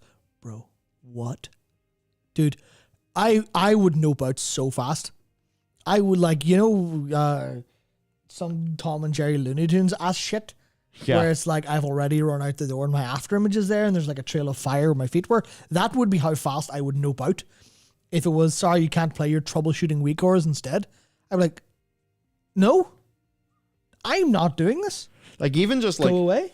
Are private aura coded mechanics still solvable in some way for guilds without a weak aura expert in the midst? Like, if that question is being asked, then they've fucked their design up so unbelievably badly. And going to the final thing, there may be middle ground yet between automation, weak auras, and blank slate progression without leaning on third-party solutions, but private auras do not seem to be the answer we were looking for, and maybe Blizzard have came to the same conclusion themselves. This is maybe more relevant because with Emirdrasil, there were more private auras than there were in Aberrus, but of course Aberrus was the first example of that. For other things, mechanic, visual consistency stuff. Yeah, that's pretty Talked true. about that plenty. That's pretty true. Red boss, red floor, red walls, red lighting, red mechanics, red everything. Smolderon was such a fucking pain in the ass. Let's say his tweets from Smolderon. Then, of course, right, this is something. Yeah, did it matter? This was me. This was me actually playing this the first time. Yeah. Why is everything on fire? Moving a little bit on, just talking about UI stuff. Where I am now in the user interface, you'll be able to see my little Notion dude. Yeah, I'm trying to find it. 6 miles away. Oh, Control F. Just Control F user interface. There you go. There's me. Hello. Look at me. I'm running away. No. Anyway, basically, you got to heal the little tree boys and stuff in Laradar. Yeah. And you're like, cool.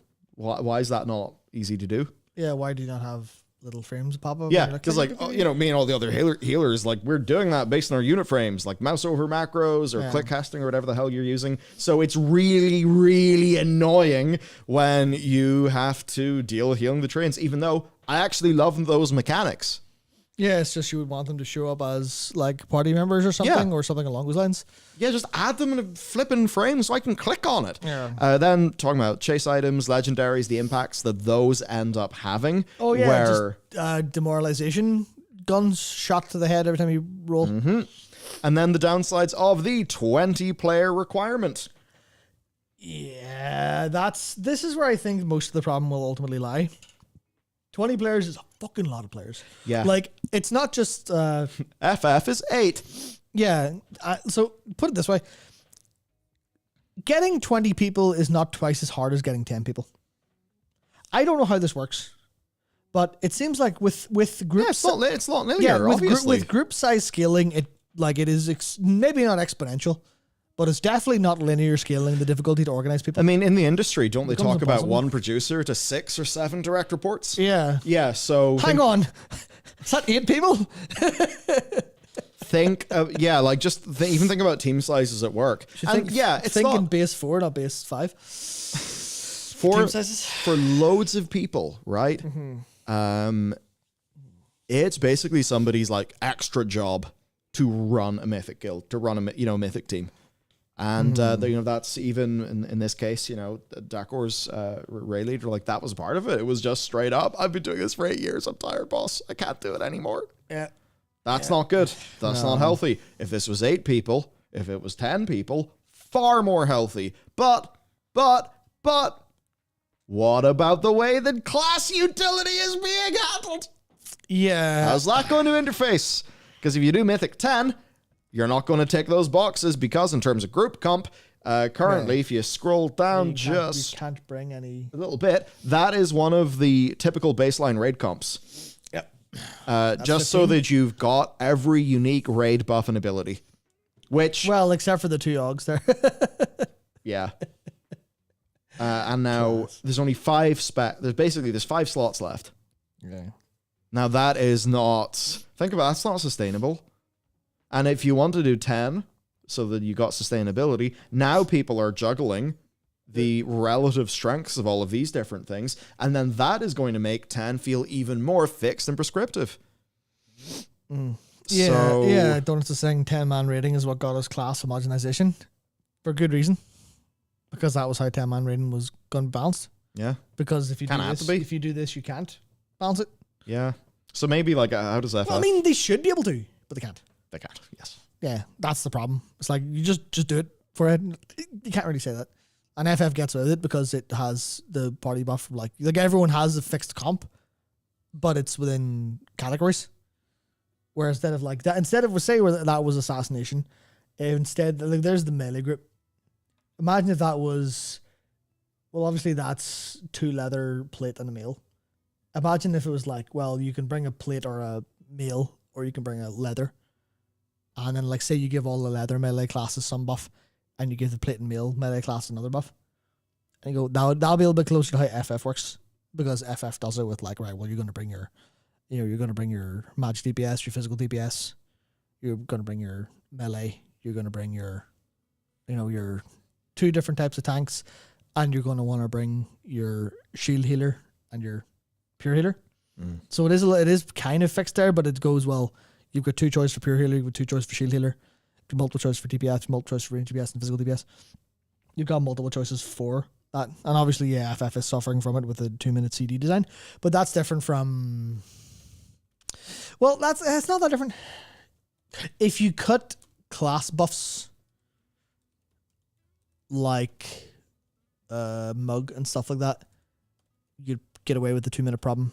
If people were responsible for individual DPS, the problem is that the 2-minute CD window came from needing all the damage at the same time to be within everyone's buffs who buff everyone else. So you'd have to cut the support element of buffs to make that actually balanced. But yeah, that's how they do it. But it is ultimately like I'll tell you what it is, Michael. I can't look at this and see an unsolvable problem. Like, you can't tell me you can't just cut 5 arbitrarily off this and 10-man thing and make it work. It feels like, sure, there's some sub-optimization, or you'll be suboptimal, but why can't you just not make that work? Why can't you make You can. Yeah. You can make it work. Yeah, so that's why I kind of don't... Problem is design. Yeah. How many of the Mythic-only designs will you be able to just, half the things and have it still work? Yeah, well, design it for 10 people. Like, yeah. like just design it different. There you go. Just make it different, but good. That would just make it different. Yeah. Just make it different and better. And this is where the problem comes from. I think this is, what do you call it? Do you think Mythic's too hard? I think Mythic is substantially too hard, because obviously it's way too hard because it requires nerfed to Oblivion consistently. And the problem is that people are raiding for 15, 16 hours a day whenever it's time to raid. Are Blizzard scared that Max and Scripe will kill it too quickly and it will be like why else are they clearly overtuned for the majority of the Mythic playing player base? Because they're passionate about the Raise the World First and the excellence that they can do. They keep on saying that it's a community event and they didn't make it, and they absolve themselves from lots of responsibility. Yeah, but they still want to reap the rewards because Yeah, make a fucking choice though. Tasty. If you want Tasty rewards. if you want the game to be better, sacrifice the Race to World First as a multi-week sponsorino event. Yeah, it'll suck for people for whom that's their like only business. But you know what? I think they'll be fine. You can't be a one-trick pony, right? That's not a sustainable thing anyway. In Destiny 2, right? Like their big race is, that's measured in days. And nobody's I mean, it's Destiny. People are furious about everything, but and rightly so. Destiny did kill video games. It'll do. So maybe there's a version of Mythic that doesn't lead to as amazing. Because look, everyone was talking about how amazing Amirdrasil was at the start, and it was amazing Race to World First. And yeah, great.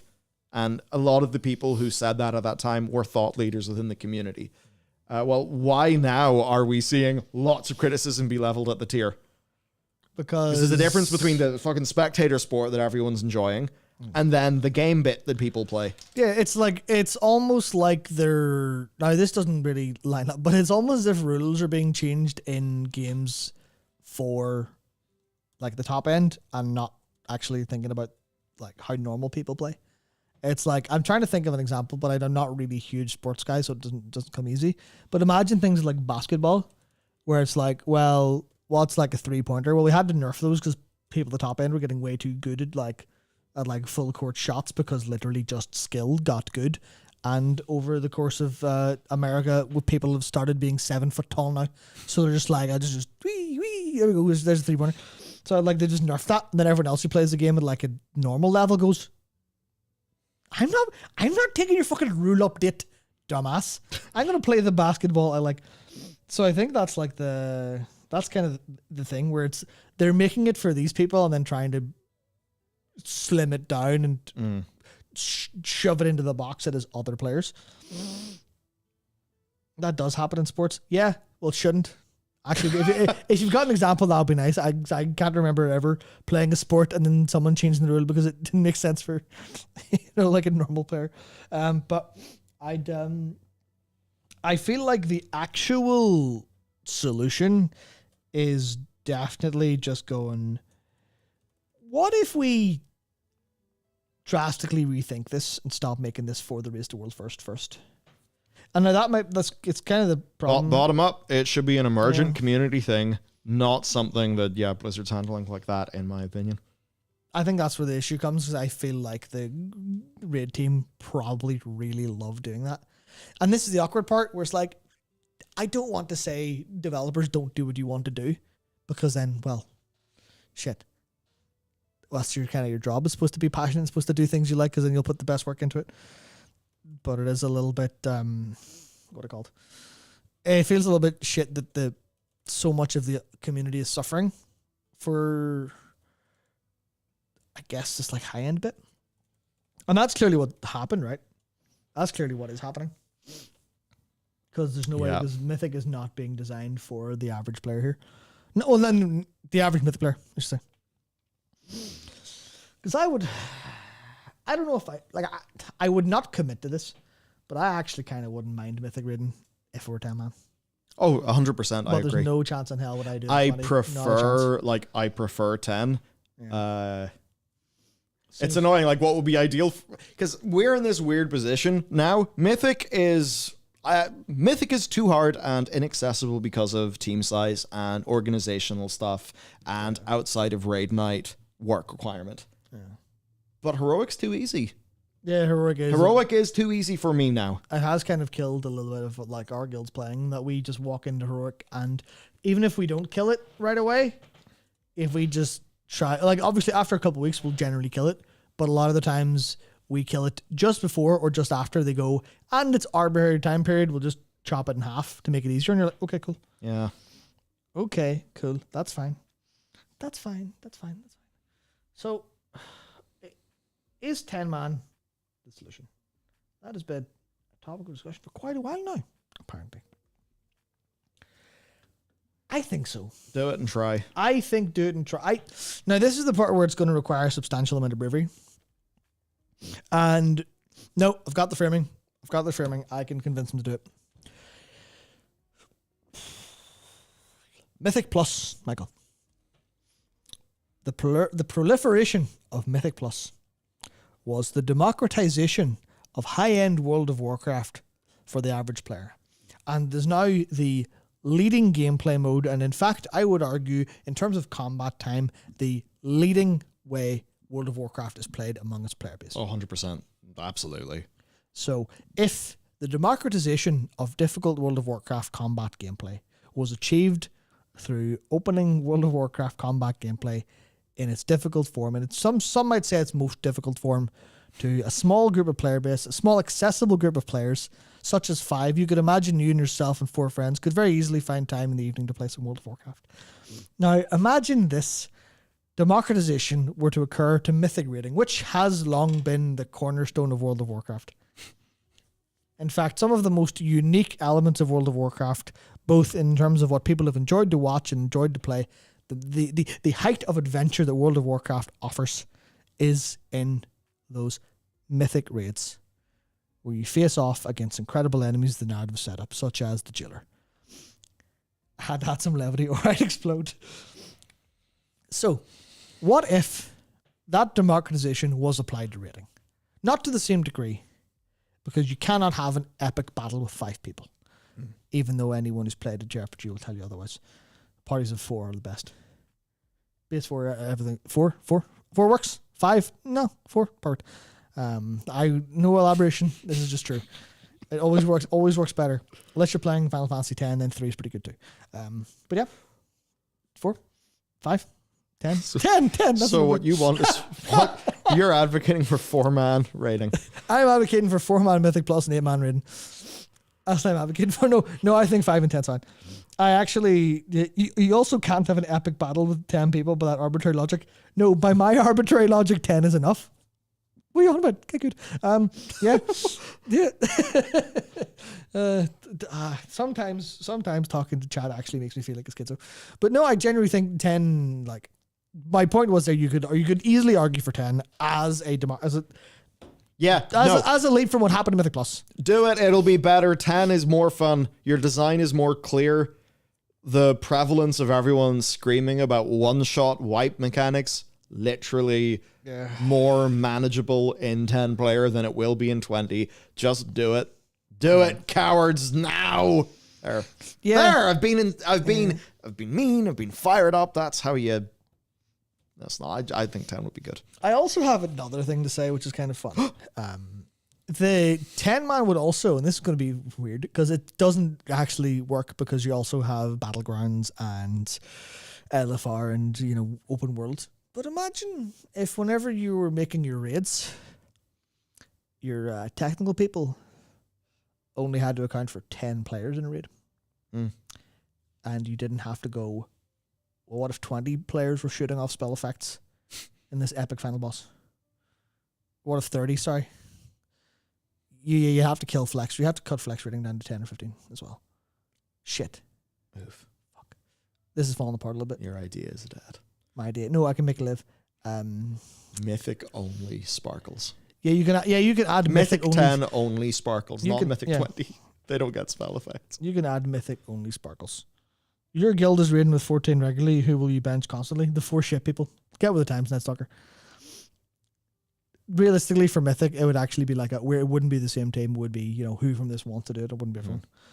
And also, we're not pansies. We are adults willing to have the conversation of, well, would you like to do mythic? Well, there's 12 of us who like mythic. Who would rather sit out? Because we're not a load of children who will scream and cry over being benched. Now, that is... I would scream and cry, but I'm not. I'm a child. It's fine. Anybody playing Feral would be kicked. And then I'd be free to play Granblue. Yes. Well, that's his real plan. That's what this was all leading up to. Yeah, no, I actually get what you're saying, Netstalker. Like, obviously, a cut to 10 would have problems. But did you know 20 is divisible by 10? How about we think about that? It would also put more healers and DPS in, or assuming more people actually were mythic rating, then they would put they would put more tanks and healers into the wider player base because it would be then like you'll be looking like a 226 default or 235. Just design the game around 226. There you go. And look at that. You can evenly slot 2 M plus groups into a raid, and then you go, no, my comp strategization. Who fucking cares? No one's ever enjoyed doing strat comps or comps. Maybe raid leaders do sometimes. Yeah, that's like maybe raid new leaders do. facts. Nobody's ever Or cared. maybe that's actually a core part of strategizing, and maybe actually people really like that over time. But I'd say people would be okay with it. Yeah. I'm sort of being hyperbolic because it's getting late. That's why. Yeah. It's getting late. My brain's we should probably draw things to a close. But yeah, we'll talk about this more properly when we kind of formalized our thoughts and organized it all good and well. Yeah. So I think the moral of the story is Blizzard should really Have a deep think. And see if maybe 10-man Mythic Raiden for Midnight and Beyond is the play. Yeah. Too late for the War Within, obviously. Really? Yeah. Because they would need to change core class design to make it work, make it make sense. Unless they're willing to throw balance out the window, which I doubt they are. But yes. So there we go. Mm-hmm. Here we are. Tell you what, you see the add-on by Z? Let's actually talk about that when we have used it. So not now. Okay. Because I actually want to play around with those tools. Mm-hmm. It is amazing looking, but I'd only be able to bring value to that discussion if I've used the damn thing. Understandable. I certainly have thoughts about it. As for other things, I think the only other story is new month, new store stuff, and that's more just to say money. The strategy is pretty clear. Every month's going to have some new packs, and that is what they are going to do. There was a version of the Dreadlord that was in existence before? Not in the game, I don't think. Yes, we talked about that because of data mining. It was only data mined, yeah. Yeah. So you can get the Dreadlord Regalia for £17 or $20. Is that the exchange rate? I'm gonna fucking something. It ain't 2 to 1 anymore. So there's that, and there is another one. which is Ashadar, Harbinger of the Dawn. £19, $25. So basically, your trading post rewards will come in the shop a year later. Yeah. Cool, nice. There shall be cross-pollination between these things. Seems pretty clear that that's the plan. I'll certainly, while not ideal, as far as these sorts of things go, it's not the worst in the world. It just doesn't feel, it doesn't feel great, but it's not the worst in the world. Yeah, it doesn't feel great, but it's like that knife is already in our back, so it's like, as long as you don't pull it out, you'll be alright. Yeah. As long as you just walk around with the knife that is this kind of monetization, you're like, kind of like my Elden Ring character walking around with just massive arrows stuck in her eyes. I'm like, this is normal, it's fine. This is fine. What? Yeah, whenever you get hit by arrows and stuff in like Souls games, they just stay there for a while till they despawn. Okay. So just a hit by arrows, walking around like, full health, massive arrow. Just the way that you said eyes. Yeah. I was imagining she had them in both eyes, and did he do that as like a customization option? What? No, I just hit by arrows by the. Yeah, I guess. Oh, now that I have a gaming computer, it shall be time to play Elden Ring. And finally. Okay, no. Windows is not yet installed. A lot. Could. Yes, I will. Hello there, Gigabyte BIOS. Can you play World of Warcraft so I just don't have to deal with Windows? Yeah. That's not how that works. But anyway, that's pretty much what's up. Yeah. I'm actually, now that I've got a sort of good computer build, because it's just that thing. I associate this with work. It's nice to have the thing that's the game thing. You sit down, you play games, and you have fun instead of I'm playing WoW on my work laptop. Yeah. So. What graphics card did you get in that? Fucking 4080 Ti? Is that the one? Nice. Very nice. Yeah. Very nice. I was waiting for you to say it like an Intel Arc. I was like... Intel Arc. Oh, you can do AV1 streaming, nice. What? You can do AV1 streaming. Yes. Yeah. I suppose I can. Yeah, I was actually I was looking at a 4070 Ti Super the other day on overclockers just because the other day, this was 3 a.m. last night, because I had brainworms just saying, what if all the gameplay you recorded was an AV1 and then maybe your hard drive wouldn't be constantly full? And I went, AV1 good? AV1 good. Big good? Yeah. Dan from Gigabits was talking about it on Big Thing, and like he get like a couple minutes of 4K and like 16 megabytes and it looks fine. I'm Sorry. like, what? Yeah. 16. Yeah. Yeah. That's demonic. Yeah. Wow. Apparently it's really good. And I almost like, No wonder Nvidia stock price is so high. Yeah. Oh, well, also they're the company that opens the gate to hell in our timeline. Yeah. Like, what was it, Argus Energy? yeah. Huh. Well, there you go. It's Nvidia. Also, the Let Intel the demons Arc, in. the $140 Intel Arc can also do AV1 Nice. if you wanted like a budget build for AV1 and I code. heard the Arcs actually now that their drivers and stuff are up to snuff. It's actually pretty good. Value for Yeah, money. yeah. I don't really have the inclination or the time to, but actually, I wish I was the kind of person who could just like get a PC build that was kind of interesting and try it for a bit. We all wish we could be Wendell from Level 1 Times. Basically, I'd love to just like, I'll just stick with the Arc thing and see what it's like. But I know the way I currently live life, the very second I touch my computer, it either does something I don't want to do or doesn't do something I wanted to do. I get so angry I see red. I'm like, I have to get rid of Windows 11 soon, or I will have a fucking aneurysm. Well, I can't wait to install it tomorrow. Don't do it. Just put 10 on. Just don't do 11. Don't do it. Don't do it. Not bad. Just don't do it, man. Okay. It's just not worth it. Well, 10 it will be. NVIDIA Blackwell GPU architecture announcement on March 18th. Yeah, that's one of the reasons I didn't. I was looking at it as like, should I buy this? And I went, don't be stupid, Matt. They're going to announce something soon.